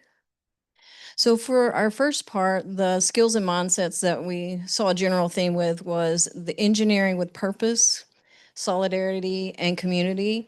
And we loved just joining that together and saying design solutions with me. And then for the thing that we thought was missing, for engineering that, we want to focus more on long-term impacts with engineering solutions. So looking forward to the 7 generations. Oh, just to add, we also had another member that had to leave. Jacob, he studies architecture also here in Sapienza and participated with us. So yes, for the second question, sorry. Yes, about the boat change, we came with the rising awareness about multidisciplinary importance during the practice of the event. So like we had the opportunity of engaging in a very different kind of students. So like from social sciences, engineering, economics, and seeing that like I think one great challenge that can be, one great change that can be achieved is like bringing this multidisciplinary because, for example, me that comes can come from this, let's say, already a multidisciplinary field in international development. Sometimes we discussing with other students, we found like similar patterns in research and interests, and like also me coming from this and like people coming from engineering or architecture. So I think this is a great change that can be achieved. And about the next question, yes, about creative collective impact. So we came with the idea of like joint coordinated classes and projects online. Sapienza is very strong in Civis, so like we have a lot of initiative that brings together this consortium of universities, like in this case, European universities, but also with some partners externally. So like to bring small courses or like courses that can be elective and integrated into the curricula that are very interesting for you to, let's say, get some different perspectives and insights and theoretical and technical knowledge in other fields, perhaps. And this is like something very interesting. And also creating a journal platform for publication. So to foster publications from students in the research papers and like poster presentations. So this kind of network for students to share their opinions and their like ongoing researches. And also the one of the strengths of the GCSP network is the number of students, but also they have this ability of connecting different local contexts from different countries, and like this intercultural exchange that we are experiencing here in Rome, and how we can use these opportunities to foster solutions and co-create solutions coming from different areas of knowledge and fields. Can we go to the next? So the most rewarding thing of taking part in Rome, besides being here in Rome, is the networking and experience. Just sharing our experiences that we've seen. So, and Arizona State University, it's mostly engineers that are Grand Challenge scholars. But once being here, we're seeing that we can't just take the technical side. We have to also check, the society side. Actually be able to teach people, so that the education side of it as well. And it's really rewarding seeing how every single area has to work together for it to actually affect and actually make an improvement somewhere in the world. Perfect, thank you. The last one on the list, green team.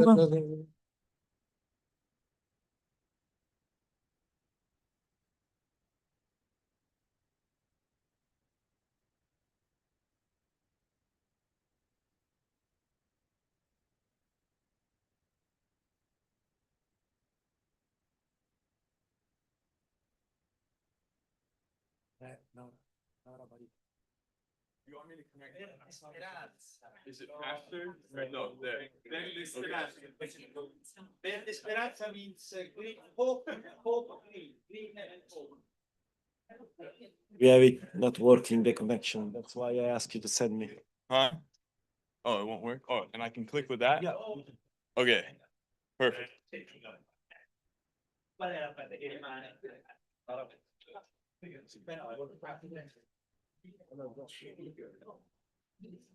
Are you clicking with the mouse? You don't have to. Yeah, we'll see. Okay, and you're doing the this or whatever. You know what you're saying, right? Okay, you start. Okay. Buonasera a tutti. My name is Alvina Setrakian. I'm from Armenia, and I'm studying economics and business sciences at Sapienza. Hi, my name is Ethan Kessler. I'm from Campbell University, a fourth year studying electrical engineering. Buongiorno. My name is William Bumcom, and I am from the Buonasera. Okay, Buonasera. My name is William Bumcom. Y'all can call me Will. I'm from the University of Tennessee at Chattanooga, and I'm a computer science, data science major. My name is Josh Bunn. I'm also from the University of Tennessee of Chattanooga. I'm a mechanical engineer, and I'm a freshman. Ciao a tutti, my name is Andrea Gheorghita. I'm from Rome, and I'm studying at Sapienza computer science. Hello, my name is Samira. I am a third year at the University of California, San Diego, and I'm studying computer science and bioinformatics. Hello, I'm Michael Kegel. I am at Campbell University. I'm a second year and I'm studying mechanical engineering. Hi, my name is Amna Malik. I'm a third year at North Carolina State University studying aerospace engineering. Hello, my name is Brenna. I'm a senior studying electrical engineering at Bucknell University. Hello, everyone. My name is Petra Janka, or Janka. I'm studying at University of Maryland, Baltimore County, and I'm mastering in human-centered computing.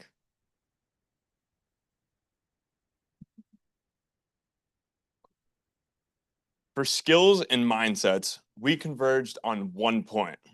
Grand challenges don't start with a problem, or with a solution. They start with humility and trust.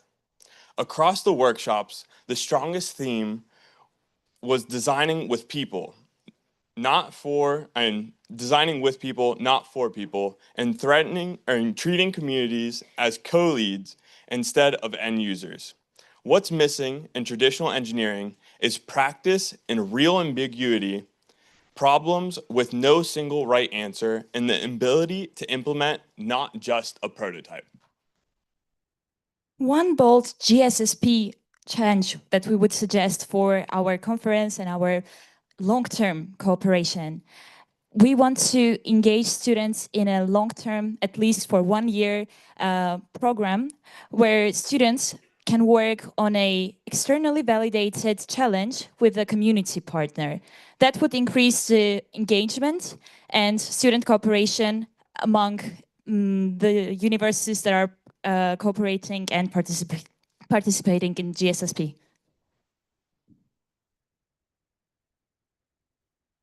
On network impact, our consensus was that GCSP should work like a coordinated system, not isolated campus projects. The network can form cross-university teams, share a common playbook for community-centered work, and publish lessons learned, including what failed and why. So progress tracks year to year, and to make impact real, we measure outcomes that matter, whether solutions are adopted, whether they last, and whether communities actually are satisfied. Oh, no, go back, please. Yes. Okay, there you go. Okay, collectively as a group, we agreed that the things that we found the most rewarding with GCSP 2026 was the fact that we get to meet a variety of people and get a variety of perspectives along with it. Meeting new people helped us, meeting new people and leaders from different industries and different backgrounds allows us to just view problems from different lenses and make sure that the solutions that we implement fits them in their local context. And alongside of that, that goes alongside that you're able to unlearn and rebuild your approach and consider the human element. Actually consider the community and the person and making sure that the solution fits for them. And ultimately, all of that makes you a better engineer, is what we agreed on. And the GCSP network and the people we meet here, we can take it back home. I mean, we'll get your LinkedIn and everything. And if there's any questions or collaborations, we are able to lean on each other for that. And that makes it feel more tight-knit. Tight-knit, oh my goodness. Ethan wrote this down. Ultimately, what we wanted to take away from this is that we want to trust first, co-design with other people, and sustain what we build. And please, next slide. And please take a picture of this and then scan each one of our QR codes on LinkedIn and reach out if y'all need anything. Thank you. Thank you. Yeah, thank you, guys. Okay. So, to finalize this session before going to the coffee break and having the award afterward, award ceremony and the closing ceremony at the end, I have like what I like that much. I don't know if you like them as I like them, like the last polling. Because like you heard all the discussion of the students, you heard what they think, and now because like we are like this is based as engineers, we need data even on other science. We are based on data. I posed like similar questions to all the audience because we said like the competencies are 5, the priorities are different, no? So social, environmental, technical can be different priorities, and it depends at what stage of the project you are. And sometimes you have to decide a one win again over the others. Not always, but maybe for a step of the project you need to prioritize one, and then for the next step we have to prioritize the other one. So this the point here is from now to the next conference of next year, which one is the one for you that we have to prioritize. So on the 5 competencies that we know that all of them are important, which you think in this span of this year, if the Grand Challenge should create events or webinars or stuff like this, which one is the one we need more now in 2026? And this is like, the question is asking what is hardest to implement, but because we have to put like some effort to do something, that's the connection. That's to give like the planning committee that's seated here like objective for next year.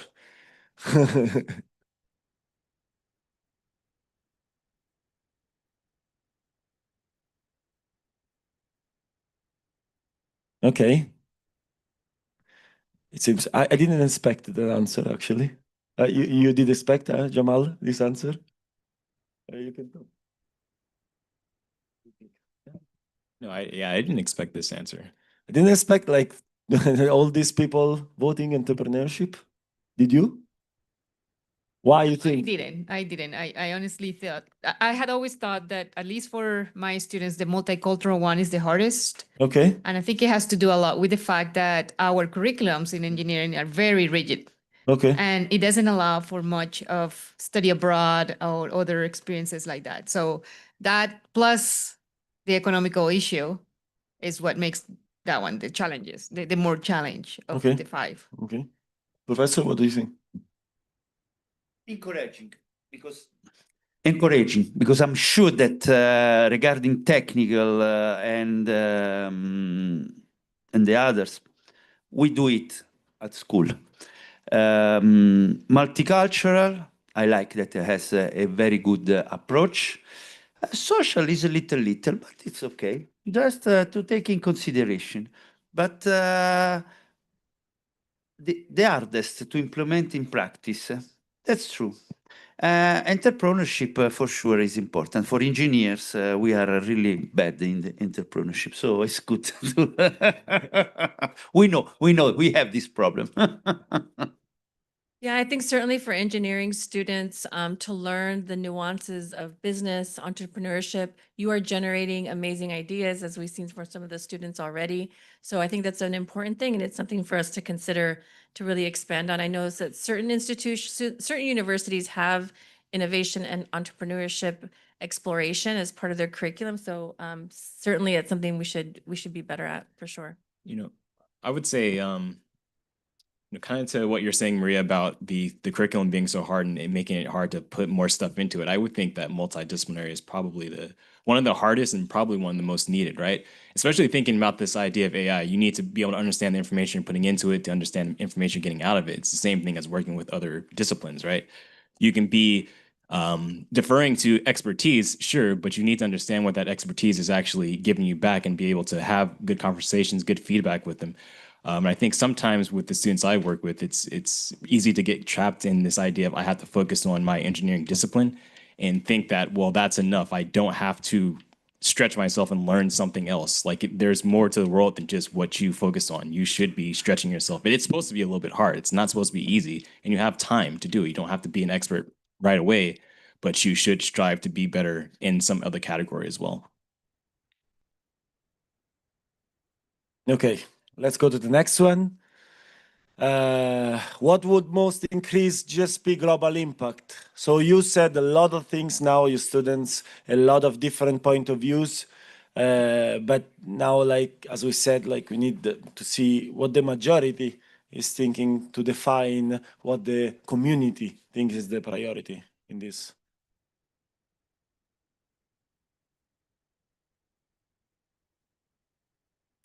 Uh-huh. This is what we are trying to do, no?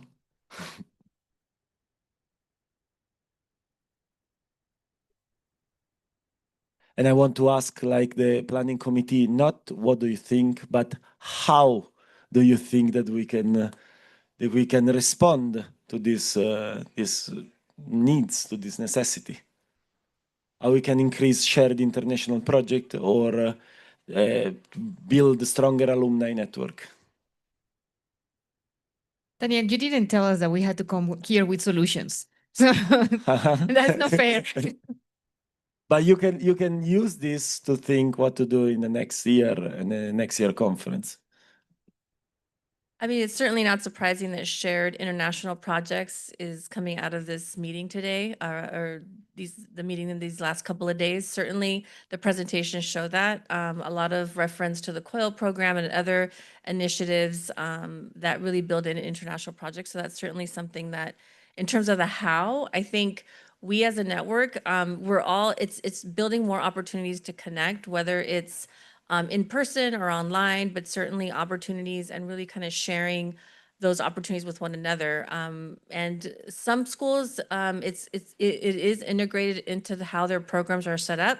And for some other programs or institutions, it's not. So I think we can work together as administrators and as students to build opportunities to kind of make sure that we're communicating together. And it could be anything from a speaker series to an actual course or something that we can really build on as much as possible.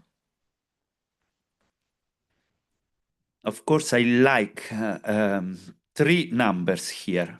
First, the possible response are 335. I don't know where it's great. Them only 72, but I think 72 are the people that are responding here in presence. 38 said shared international projects. This is what we would like to do during the year. We would like to share more the project that we are doing, the international one, to come to some of your opportunities and invite you to our projects. So this is really a great survey. I like it. I like these answers. Yeah, and I definitely, the other thing that is very encouraging is that all of you are going to graduate and still want to be part of the network, the alumni network. So I really like the fact that you're thinking ahead. And definitely something that we're going to bring up in future meetings. And we had already started some conversations between some of us to see how we can, in future meetings, we engage the alumni in a better way. So thank you for that, because this is exactly what we needed to give us more strength to continue working on creating a better alumni network. I think there's some obvious practical solutions to some of these things, like, shared international projects. We had a student group talk about having a platform for people to communicate, alumni strategies, things like that. Those are things that we can do, right? But I would like to propose a user-facing solution, and that user being you all as students. Again, so when I talk with students after they graduate or when they're in their senior year, and you start to get your jobs or you start to figure things out and you start to tell yourself, well, I'm just X person, I just got a job at Microsoft, but I'm not really doing exactly what I want to do. And you start to downplay yourself. that's a huge disservice, right? We want you all to be engaged as alumni in any capacity possible. And just because you think that, oh, I'm just a software engineer at Microsoft or something like that, there is a freshman who wants to be in your position, and you've already gone through that whole process. So whatever your capacity is, make sure that you stay involved as a GCSP alumni, right? Don't just ask for the engagement opportunity. Come to us to seek the engagement opportunity. That's perfect.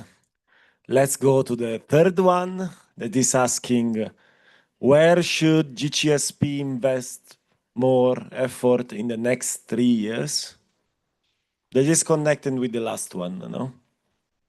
And this is like to give you a voice, all of you, and see like to the directors that are here and the planning committee and say like, look, this is what we feel important.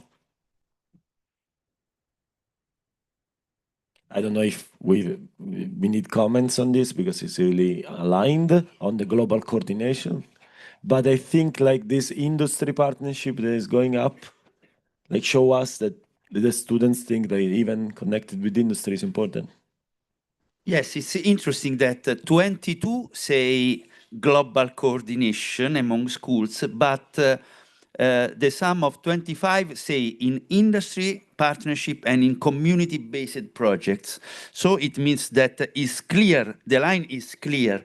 We want to maintain a coordination among the schools, especially also the new schools. We have people here from Makerere, people from Peru, people from, we had a very good new entry, new network possible schools. So to enlarge the network and to do what? Especially community-based project and industrial partnership. For sure, curriculum innovation and faculty training. These are more inside the faculty, so are a little bit more tricky, but the other are in our hands. So it's great. Thank you. Thank you very, very much. Thank you for mentioning that session, Andrea. We had a session, packed room of new interested institutions that want to join the network. And I do just want to, if it's okay, if you don't mind standing and just acknowledging your interest and also just very excited about you all joining the network. So if you're in the room, if you don't mind standing really quick, that would be phenomenal.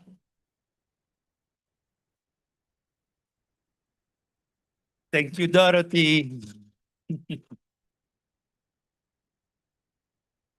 I am happy to see that you don't think that faculty need to be trained. So as a faculty, I say thank you. So we have like the last one, and it's like, it's a free answer, so you can write whatever you want. It's a word cloud, and it's a your priority expecting for GSP 2027 conference is. I knew. I piloted that. I piloted. I prepared. I scripted the answers.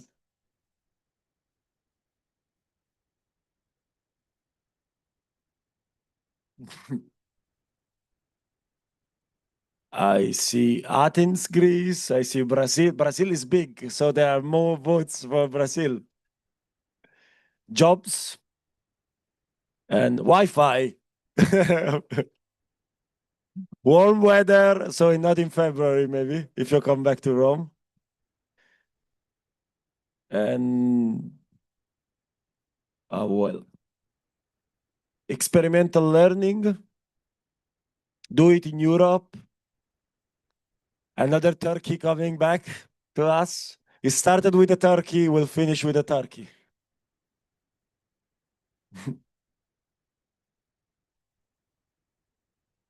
Okay, sets more industry of fields. That's for you, like Professor. I saw like someone of the agenda, more precise agenda. Collaboration, hands-on learning in Turkey, LinkedIn connection. I think you have already the LinkedIn connection around. Maybe we can do something easier to connect to the LinkedIn with QR code. I've seen it some conference. Warmer weather is interesting also. Maybe. There is something said inside the A of Brazil. I know. I thought something was hacking. Alumni invitation, peace, engineering, perfect. Andrea. Yeah. Meanwhile, Professor, you wanted to share something at the end? No, with me that you prepared. Ah, You yes, prepared the a video. little gift for Jessica after the peace engineering. I would like to share 1 minute. Try. Yeah, brace yourself. But Because I know what is this, but you don't. It's technology and peace. It's Yeah. a little bit. Where is it? I lost it, hopefully, but Okay, don't I'll worry. find it. Yeah. Eyes up, Yeah. It's like it's here.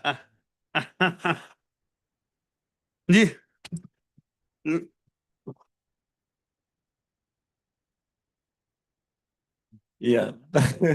Don't blame it on me. But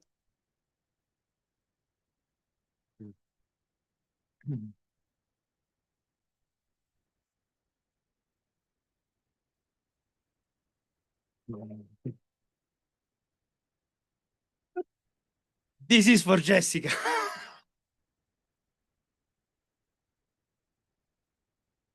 Okay. So everyone enjoying it. Let me fast forward. Where is it? Here.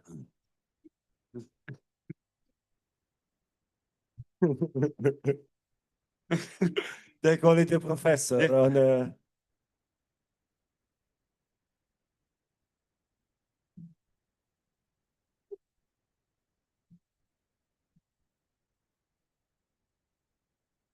Thank you, everyone. Let's see my last point. Yeah. So, like, this is the coffee break. Yeah, take your time. We have 25 minutes, please. So go back at 6. Remember the time for today, tomorrow morning, and Monday morning. Let's take it very clear. Yeah, but it's even we have later afterwards. on. Okay, it's important. But we will have the award once we come back. So if you have a poster, especially come here in time.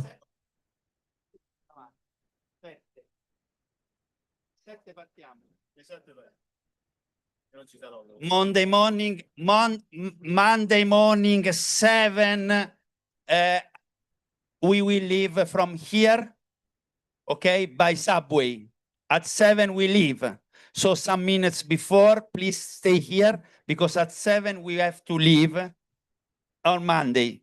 Tomorrow at 10 o'clock here in front if you want, or 10 o'clock here in front, okay? 10 o'clock tomorrow morning, 7 o'clock Monday morning.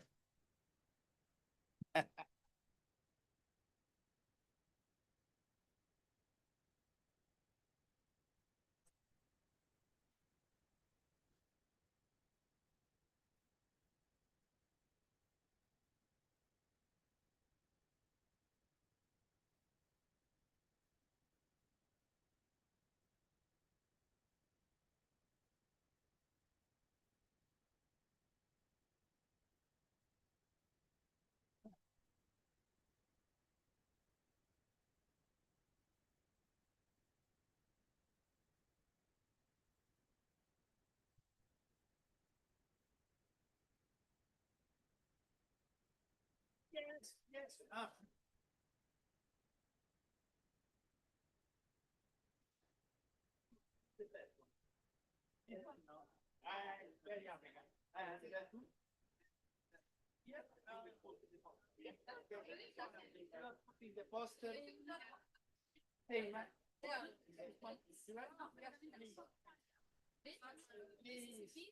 Take the poster down. Which one you like now?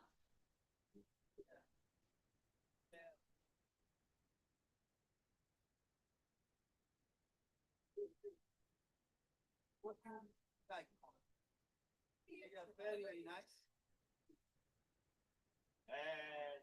Super. Oh, you can take. Yes, yes, for free. Buongiorno, buonasera. It's good evening. Giorno is in the morning, early in the morning, or afternoon, afternoon.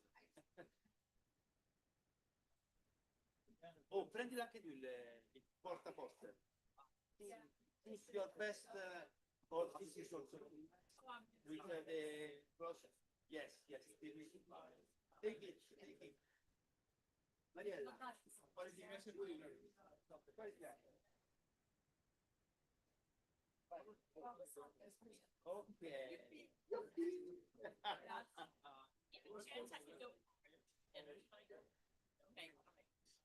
I was at the meeting. Yeah, it's great. Yeah, so I'm ready to go. It's all right for me to go. Yeah, I wasn't at the meeting because I'm. It's just the rest of Yeah, the I'm not today. Okay, that's it.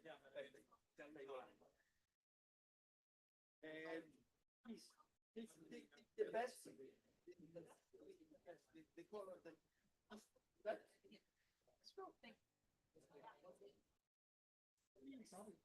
This one. Enjoy it. Which one?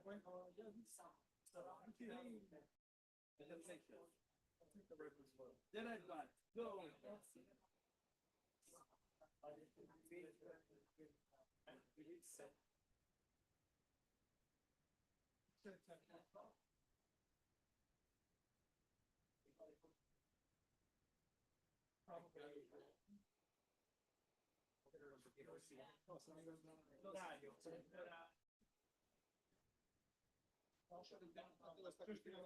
Ah, ok, perché c'è un problema.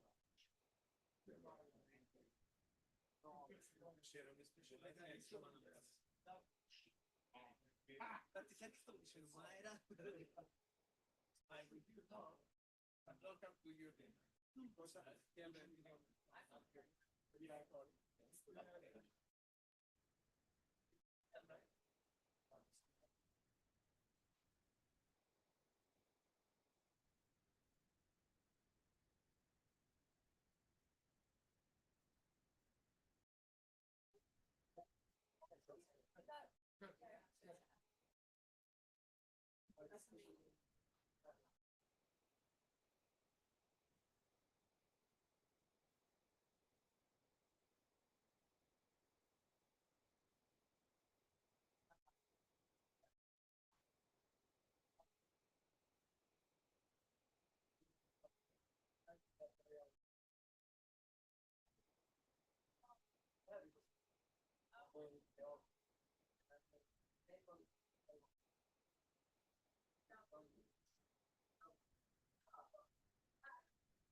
Poster can for everyone.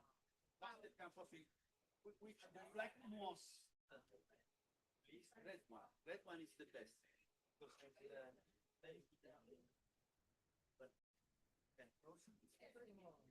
Come no, come no.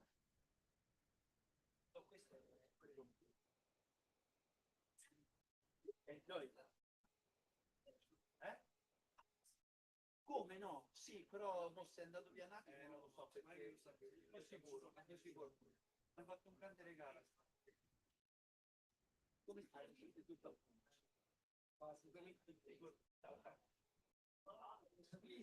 Which one? Yeah. This one?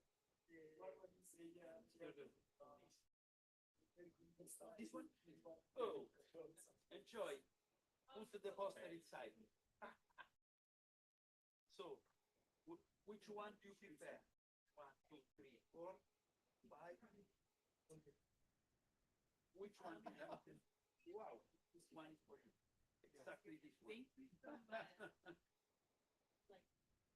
Please take it.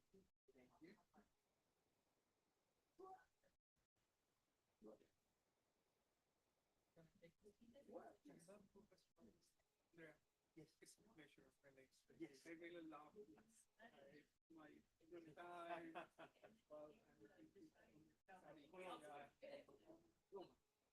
Yeah, he's staying in wow today. I really fall in love again. Thank you. One card. One card. One card. Welcome. Welcome. I'm so, Thank you. so glad of your presence That's here. really. Ciao. Yes.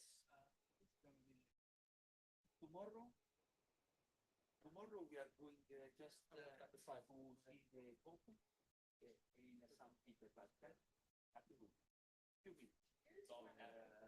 But he will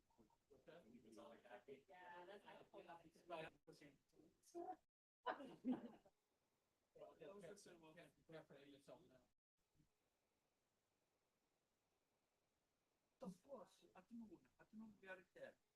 Half an hour before is better because it's crowded. But it's okay. Yeah, not only can be Free.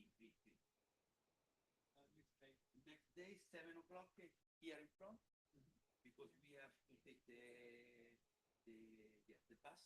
But firstly, we have half an hour in subway, so we have to go straight, take the subway, arrive outskirts of Rome, and go in by bus. So it's a little bit complicated. Yeah, for which we are going to Rieti. It's outside the Rome. It's 1 hour outside Rome, and we will see the rural and mountain area and energy communities and something special. is it the place where there is GCSP?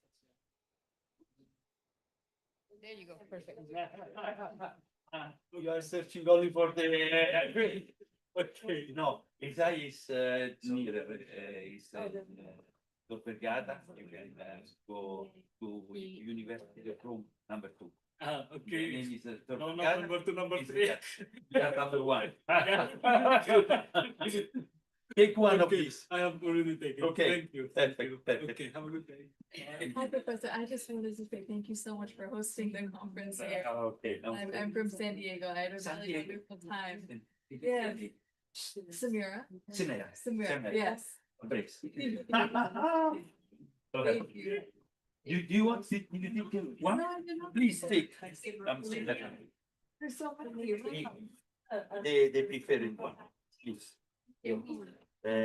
Also, Also, appreciate. these are very nice. Take the best. Please, go. Yes. Go. Thank you so much. Thank you, Samira. Professor, do we get opportunity to read the tomorrow? Read the book and hopefully he will call us. His name is international. But so if you can. Yeah, because I want to read the email because But I'm missing one. the first question is land in India. In the east, entire east. Yeah. And I think it was century. Yes. So I'm very interested. Ah, I know that.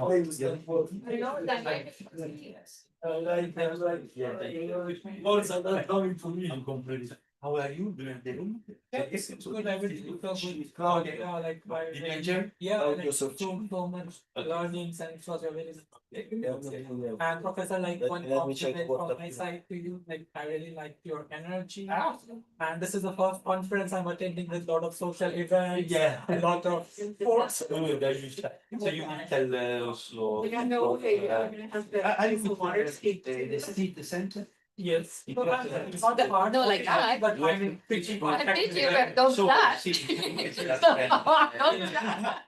the place. You remind me that's Alessia. yeah, so I took some courses from Alicia. I will write them an email. And because I also meet them. And Okay. hopefully we'll see you again in Munich. Sure. And thank In you. August I was there. Yeah, I think I see you August. In August. And thank you so much, Professor, for your support and having me here. Thank you. I'm very, very good. Thanks so much. Okay. Chiariamo. Come si chiama? Domenico come si chiama? Cucciarello.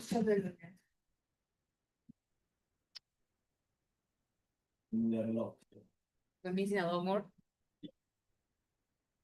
Was it everybody who did the were name badges? What was that list? I know, but I can. Okay. I don't know to put. I'm just trying to say, I want to help. I don't know how to get this.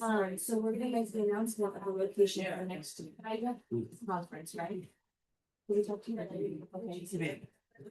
So there's a slide that's gonna say, you're gonna announce along city. So you're gonna say, everybody for being here. We're very excited for next year's location. At every conference. You want to look at that we had to say, but Yeah. then. It's okay. I know. I wrote some of it too. We had two printers. It's okay. It went fine. You know. So Detto, dell'omino. But Denise is So I should bring some.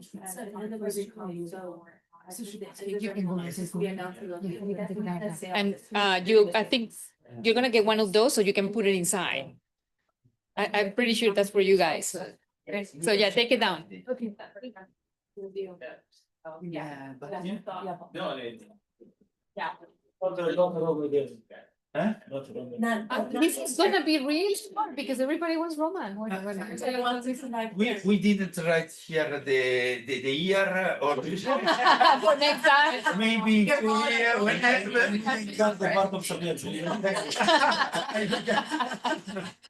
We are ready anytime, you are always invited. Well, he said that he wants to do it again. He's very excited about it. Yeah, I know why, because you work so much. I know. That in any moment, now we have distraction. So not next year, but whenever you want, we are here. And we are so happy to talk about it. Thank you. It's gonna be really hard to follow what happened here. Nobody is gonna be happy with whatever you do. No one be happy. Yeah, exactly. So the exactly is University of Baltimore, Maryland. Or is it- it's correct. It's written, but it's.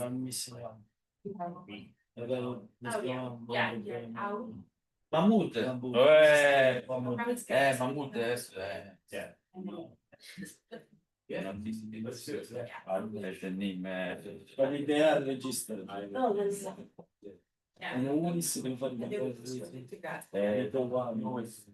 Credo che è sempre sbagliato. Andrea, Yes, this is my. We're not pretty, not so clear.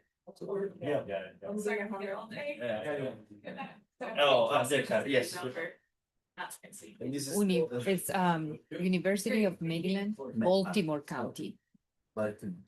But there will be a slide, This will be written. but when you're about to say it, we click enter and it will show up the name. So that's what, And then she's gonna talk. oh, I'm gonna talk? You have to, welcome, let's say we look forward, it'll be a hard act. Yeah, to follow. I'm gonna say, I'm so sorry for the disappointment. You all wanted to either go to stay here or go to Brazil. And instead of that, you're gonna get Baltimore. And Brazil was also interesting. Right, that was very interesting, but there. Lot of like. But another point was, do we want to meet February or something later?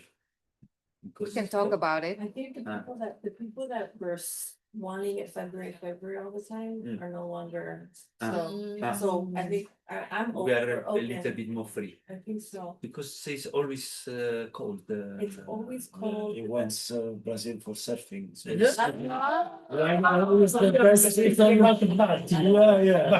So no surf in Baltimore. Baltimore. Hey, but a wakeboard plant I will find. It's a mountain here. But if you you can like- climb, you can hike. There are yeah. There is a very big natural park very close to the university. And then you're close to DC, you're interested about the history in Philadelphia, 2 hours away. You want to go to Philadelphia. 3 hours from New York, so you can make it a trip. So easy. And it is one of the few trains that actually work from Baltimore to New York. It's 3 hours. So it's not like here, right? But is at least there is a train to Philadelphia, an hour and a half, to Baltimore, 3 hours. So you can make a whole trip and Just to but it's an interesting city. It's with all the dynamics of very it's not unequal. What is it? Unequal. Yeah, it's a very huge disparity, but it has created a very interesting culture where the communities are trying to come up, and there is a lot of people that are trying to support those communities. So it's been very interesting. Yeah. Now spring would be nice. We go March starting to bloom, and you can go to in DC. Oh, you do around the cherry blossoms in DC. I'm sorry to interrupt. For this, right, do we have any other sponsors? Sponsors that and then do we want to send the awards or some at the end of all the thank yous? Oh, I don't know, it's up to you.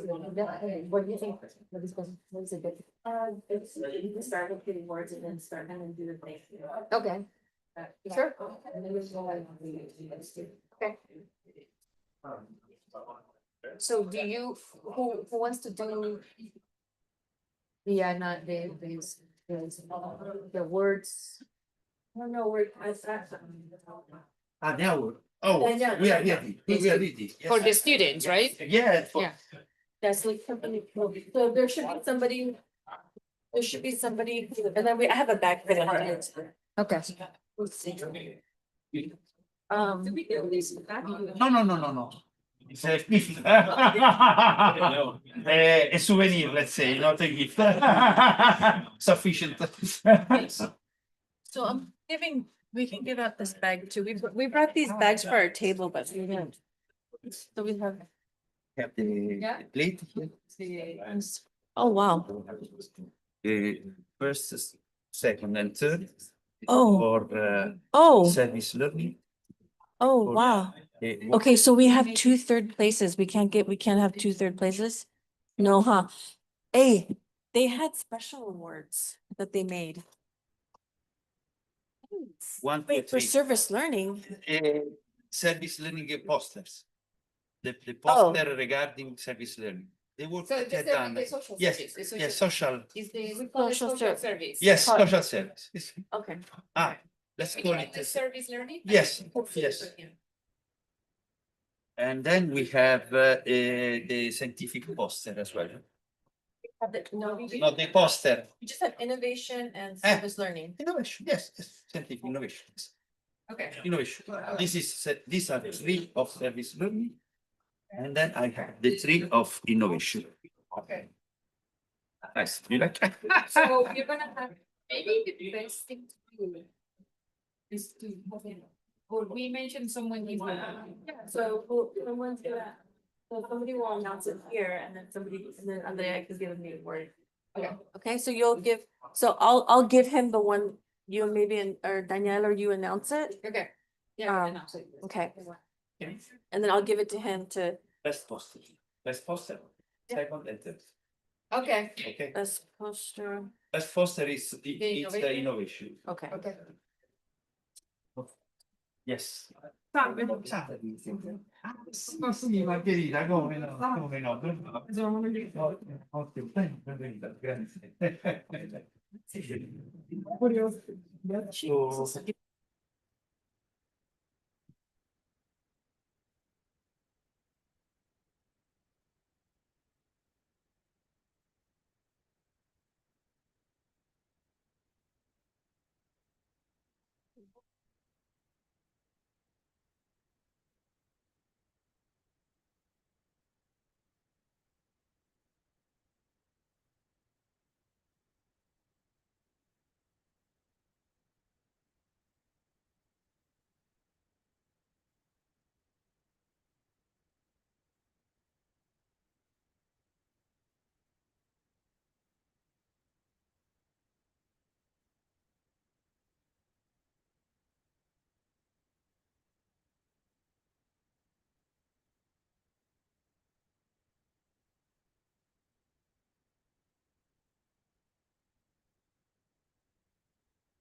No, no, no, no.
Però vuoi dire dopo, diciamo, domani. Domani.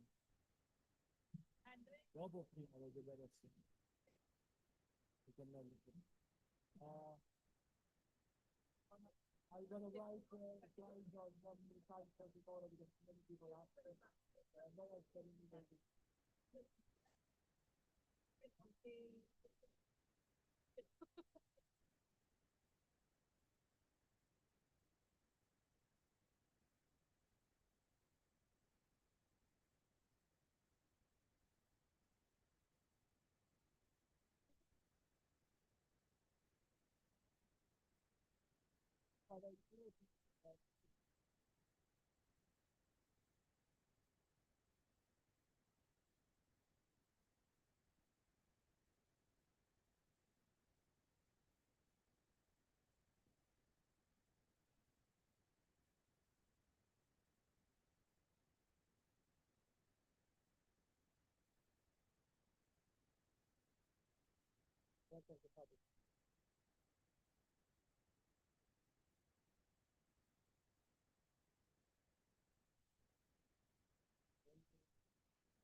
Hello, welcome to the last, it's probably the last time they're going to be in this room, right, Andrea?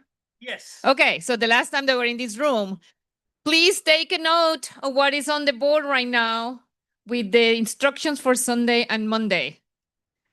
So make sure that you follow those times. I'm gonna put right now Danielle on the spot and say, is this Italian time or what? It is GCSP time. More time. No.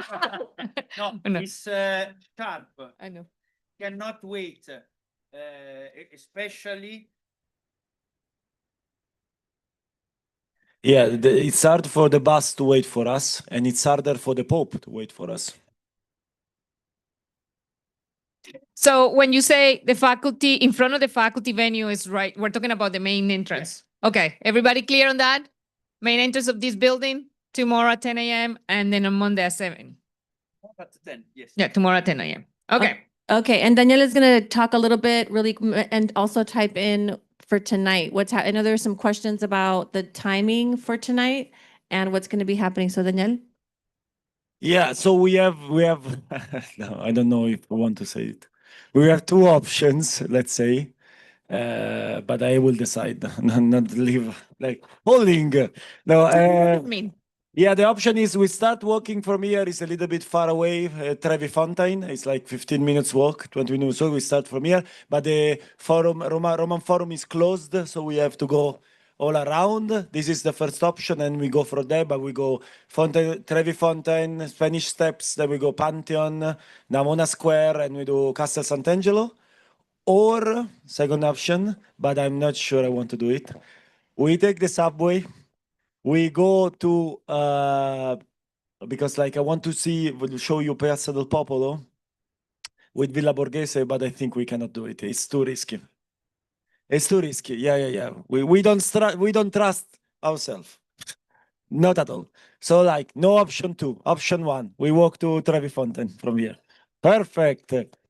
I can speak about Roman history meanwhile you go to Trevi Fountain. Important. Sorry, Maria. Sorry.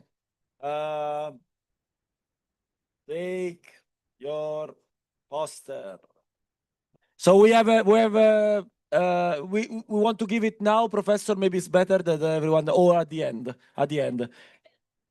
Yeah, it's ready. But we're gonna give you at the end. You have like I don't know if all of you have. All of you have like the how you call it poster. the poster Poster can no poster holder. Poster holder. So at the end, everyone, you have some minutes to like take your poster. Please take it away because else like we'll finish here in some room not used. So take it away, and you have like your poster holder to bring it with you. And the poster holder, Professor, maybe not Professor. Not everyone knows where the poster holder come. So who made it? Who saw it?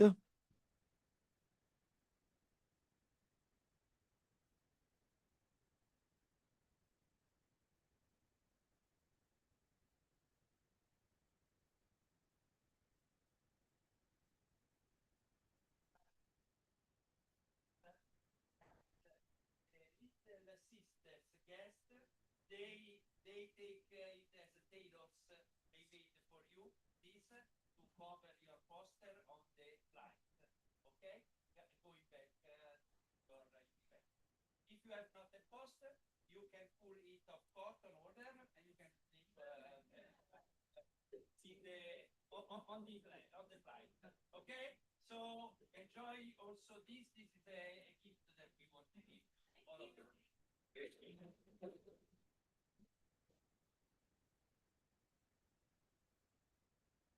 Yeah. All right, so we're ready to start with the award ceremony. First of all, I want to thank all the students for all the work that you did to bring your posters here, to make it on time, to whatever you had to do. So this conference is for you. Just so you know, these meetings is really dedicated to the students. And we are so happy to see that there were over 80 people submitting posters. And you all saw all of them outside. So wonderful job. All right, so we're gonna start announcing the Innovation Awards. So next slide. Oh, I'm sorry. Innovation. So Click once. Quante, oh. Click once and you will see that it's not gonna show up yet. No. Ah. Told you. What? I was clicking. Okay, hold on. You tricked me. Okay, for third place on the innovation position. award. Third Click one. position. We start for third, Third position. position. All of Click them one. are here No, or no? it's gonna show up one by one. I know What? what we're doing. Click once. Click once. Enter. Enter. We're tired. It's been 6 months probably of us working on this. Third place For the third place on innovation, we get Giancarlo Sedano from USC. So come over. You need to come over. As we call you, please come over. Yeah, take up. So you guys can take pictures with Andrea as he receives the award.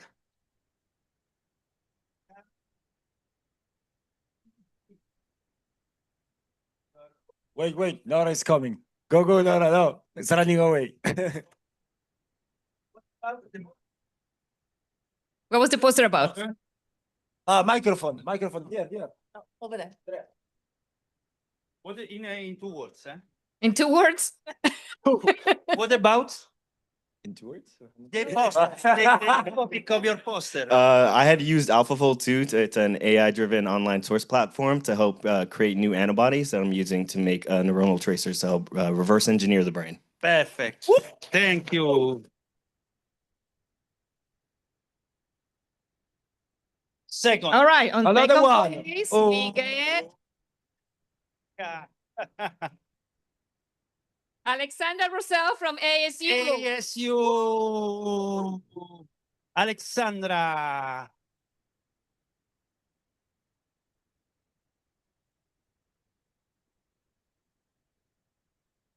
Please, Alexandra, thank you for your participation. And what was it about, the poster?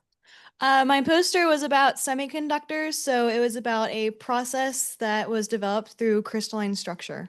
Perfect. Thank you very, very, very much. All right, before we continue, I forgot to mention the posters were reviewed by a selection of people that came to the conference. You probably saw them walking around marking the scores. We collected around 5 reviews for each category, and we averaged all the values, okay? So now, from first place. Oh.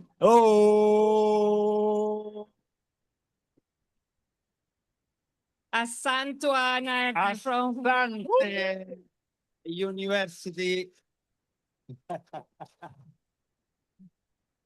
of Maryland in Baltimore. Dear Asante. Now, that's why I was saying how the scores were. I didn't have anything to do with it, so I just want to make sure that you understood. So what's about? We will check the scores. I have the proof. Okay, so my poster, I made the AFIA. I'm sorry. It was a oh my gosh, my brain isn't working.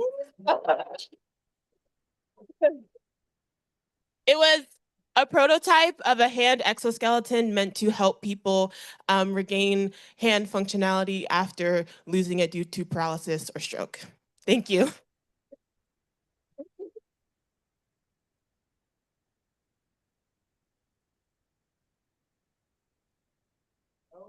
Okay, so now we're moving to the Service Learning Award. Third place. Oh. Pay attention. Jessica Thomas from UMBC. Oh, UMBC, Jessica.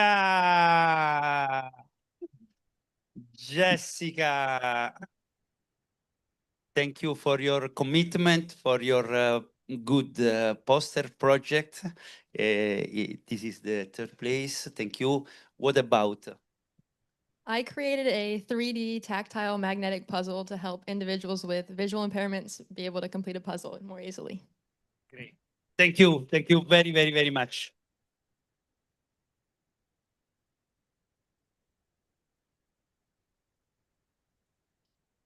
Second place. Oh, come on. Let me hear you. Whoa. Hannah Copeland from University of Houston. Houston, Anna. Houston. Please, Anna, tell us a few words about your work. Hi, my project was focused on water filtration in Arusha, Tanzania. We were using nanotechnology and bone char filtration to be able to reduce the fluoride concentration in drinking water sources. Thank you very, very, very much.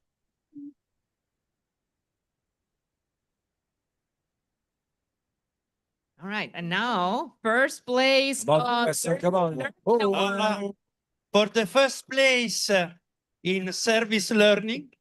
We have an extra word. Go ahead. We have Alessio Assadi from Sapienza University. No, Alessio is not here. I don't think. Alessio is in Netherlands. My gosh. Okay, but so it was made with myself.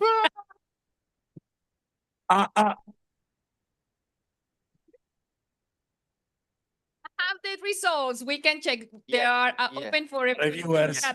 Yes. Call the reviewers. Yes. Okay, first of all, thank you, because Sapienza University, we have working a lot on a microgrid to optimize it in Eritrea. So it was very complicated. We had been in Eritrea, we took the data every 5 minutes for 1 year, and we had the optimization of the electrification there. So thank you for the choice, but I should go to another, or I will send him the. we can send it to him. I think he. Okay, okay. Thank you. But this I will give to the. You decide to the second place. To Anna. To Hannah. Anna. I brought again. From UN Africa, Africa Commission. In Malawi, they send you for this prize a full package with everything inside. You will see it. This is the prize for all of you. I take it, it's an honor. It's an honor for us to share with our Eritrean friends and the research center in Florence and the research and our Azadi Alessio. It's a research, and thank you very, very, very, very much. I want to say that all the reviewers mentioned, or the majority of the reviewers mentioned, that it was difficult to make decisions. So I want to congratulate all of you for all the work that you did and all the wonderful things that you're doing as students. So thank you again. Now we have a couple of announcements to make. One moment. Okay. I was seeing here. See, we didn't want it, but in April we won the Sapienza Service Learning project as first. In July, the European one, and now the worldwide one.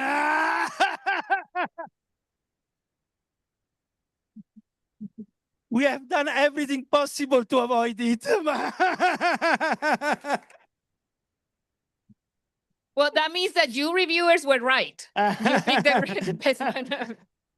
Not with the same project, with the complete field study as the Italian group.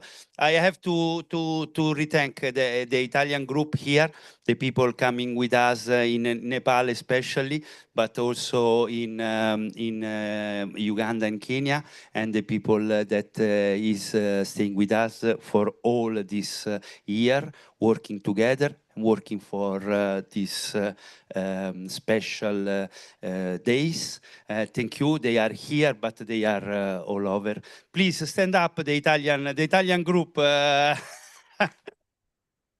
They have been working day and night. Okay. Okay, thank you. Okay. Thank you. So we are going to ask the Italian team to get up again once in a little bit. So we have a couple announcements to make and acknowledgements. So can we just go to the next slide and talk about thank yous? So first, we want to thank, obviously, our host, Sapienza University, for being such a wonderful host and obviously as a sponsor of the entire organization. So Sapienza here and as well as the University Campus Biomedico di Roma for all your support to the Grand Challenges. And the USC Viterbi, the University of Southern California Viterbi, who had been a constant supporter of the GCSP program and the meeting. So a round of applause to all the sponsors for this conference. In progress. In progress. In progress. In progress. Next, we want to once again acknowledge the work of everybody that worked really, really hard to put this conference together. So we have here the planning committee. If you are in the room, please stand up. And we want to give you a round of applause for all your hard work. I'm not kidding. By the way, Jenna Carpenter is here and she's not standing up. Come on. Yeah. So thank you so much. Yeah. So Yes. thank you. I do want to acknowledge Dr. Carpenter as one of the founders of GCSP as well. And also just her insight and wisdom that she brings to the planning committee and your dedication to this. Thank you so much. We couldn't do this without you. So thank you.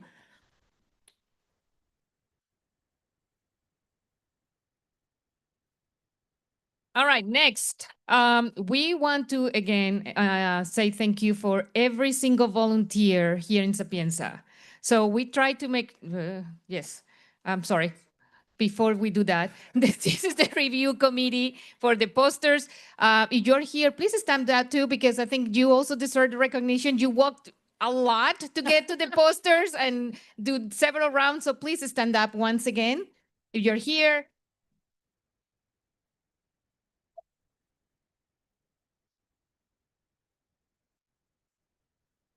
thank you. Thank you so much.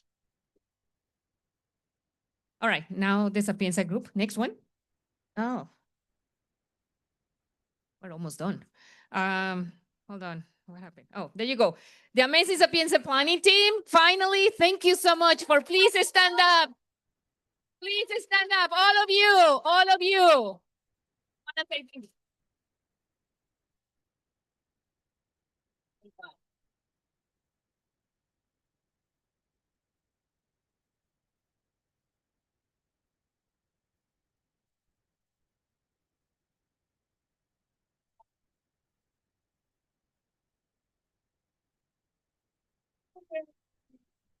If we have missed any of you and you're here, please tell us. This is the list that we have, but we may have missed someone.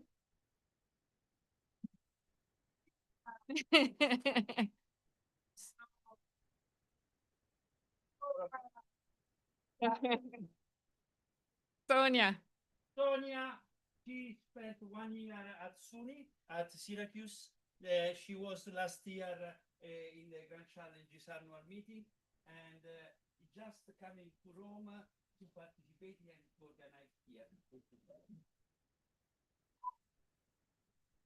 One thing, like one thing we have even a lot of volunteering here. This is the planning where we work like many weeks and months together, but then we have to thanks like even Francesco and Raul here that are okay. They are working for free, they are volunteers. No, Raul is a volunteer, Francesco is working for us and planning, and we will do the video afterwards. Then you have the Italian volunteers there that helps with the posters too. Come on, come too.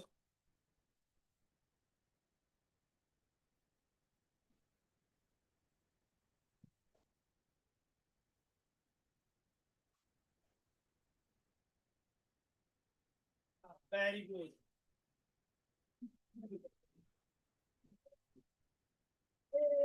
Oh, gee.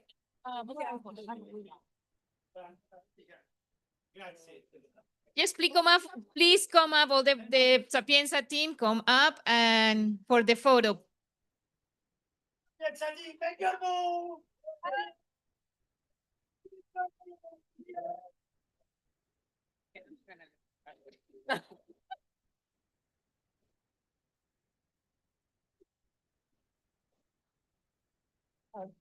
There are many more that are not here, but you saw them during the 2 days, like working, building the posters, helping you out. So let's thank you. Let's thank them too.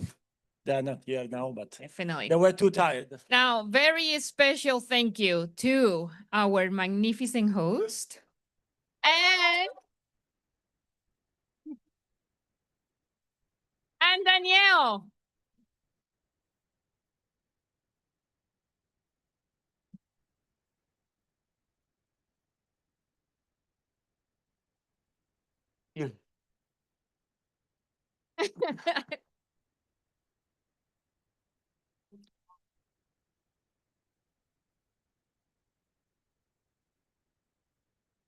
Just a breath of gratitude. Another one. Grazie. Thank you very much. All right, now we have to make a special announcement. Make a special announcement for next time. Now is the time to think forward. Let's think to next year. Andrea, can we thank like the 3 people here that we work for months? Of course. We cannot thank them. We did like weekly call for like 6 months. We don't have time. We need you to don't move have on. time. Well, yes, we have time, of course. Like every week, it was morning for them, or like the afternoon. For us, was like 7, 9 p.m., 10 p.m., midnight sometimes. So to like balance the hours. Distance. But like it was amazing meeting you. My dear co-chair, Working with you. Maria Sanchez. And our dear Nora Sandoval. You don't know how many times we change things for Nora, and every time another mail and another mail. No? May I Another say? mail. May I say there is someone who is coming here, even with a little child just arrived. Our dear Jama.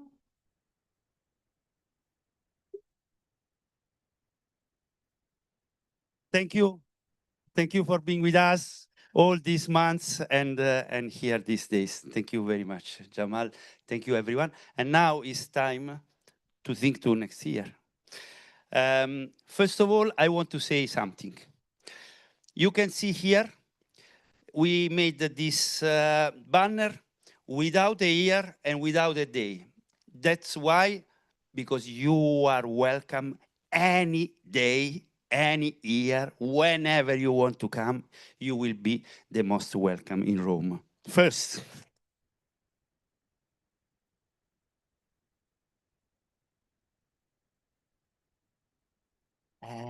Now let's think about the next year.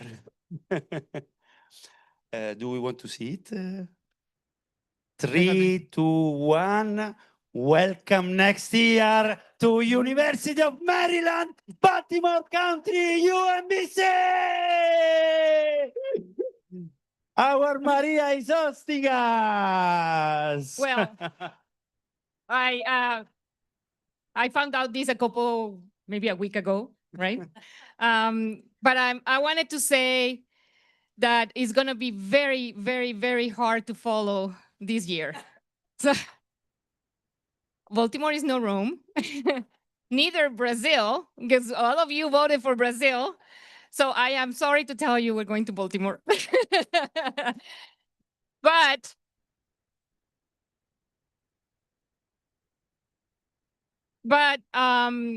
we are very, very happy to be able to host next year. We're gonna work really, really hard to make sure that you have a good experience over there. I need to start thinking about what we're going to do. Like I said, the bar is very, very high, but we're going to work really hard on this. And we're looking forward to have you over there and show you the beautiful side of that country and that state. So looking forward to seeing you. And thank you again for everything that you've done. Thank you again to the host. It has been a wonderful experience. And let's continue with what is left of the program. Oh, by the way, if you have any suggestions of what you want to do in Baltimore, please let us know. I'll be happy to hear about what you want to do. Okay? Thank you. Thank you. Thank you. Thank you, Maria. Thank you, Maria.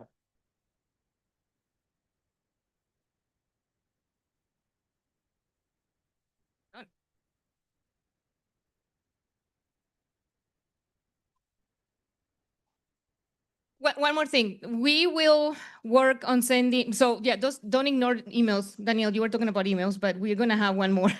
After this conference, we're going to be sending another email asking you to complete a survey. Please do not ignore us. We want to hear your feedback so we can improve every year on how to make this conference better for everyone. We're going to leave those links open for in case that you have questions or suggestions, but we are going to send you an email as well. Please make sure that you answer. Okay. Thank you again for everything. One thing, Professor, like we are trying to do it. It's not for like I'm not sure that we surely like we were able to, but like you saw in some last presentation, if you were online, if you were present, we are trying to for the proceedings of the conference and for the even for your poster, because not everyone could read your poster. We are trying to like send you a guide to do a pitch, a small pitch or 5 minutes maximum of your poster, and then like we can do with Jamal we can do a folder where all your pitches are, so you can share this with everyone, and we will share it with the network so everyone can see the presentation of your poster, and then anyone can download your poster too if you are up to it.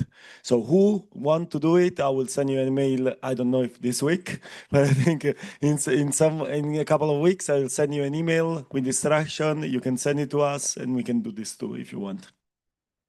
Another little secret.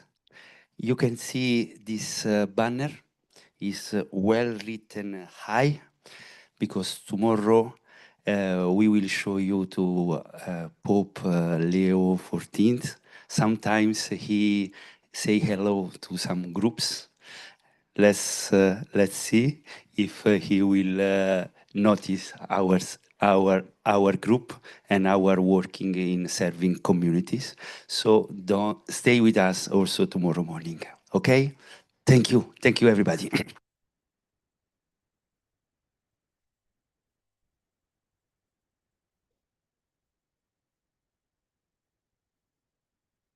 Now you can go back to get back your posters, and if you don't have a poster holder, you can take a poster holder.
They need to. Let me think about it. Let me figure it out. Brooklyn Lucas, I have your name badge. Brooklyn Lucas, I have your name badge. From University of Tennessee, Chattanooga.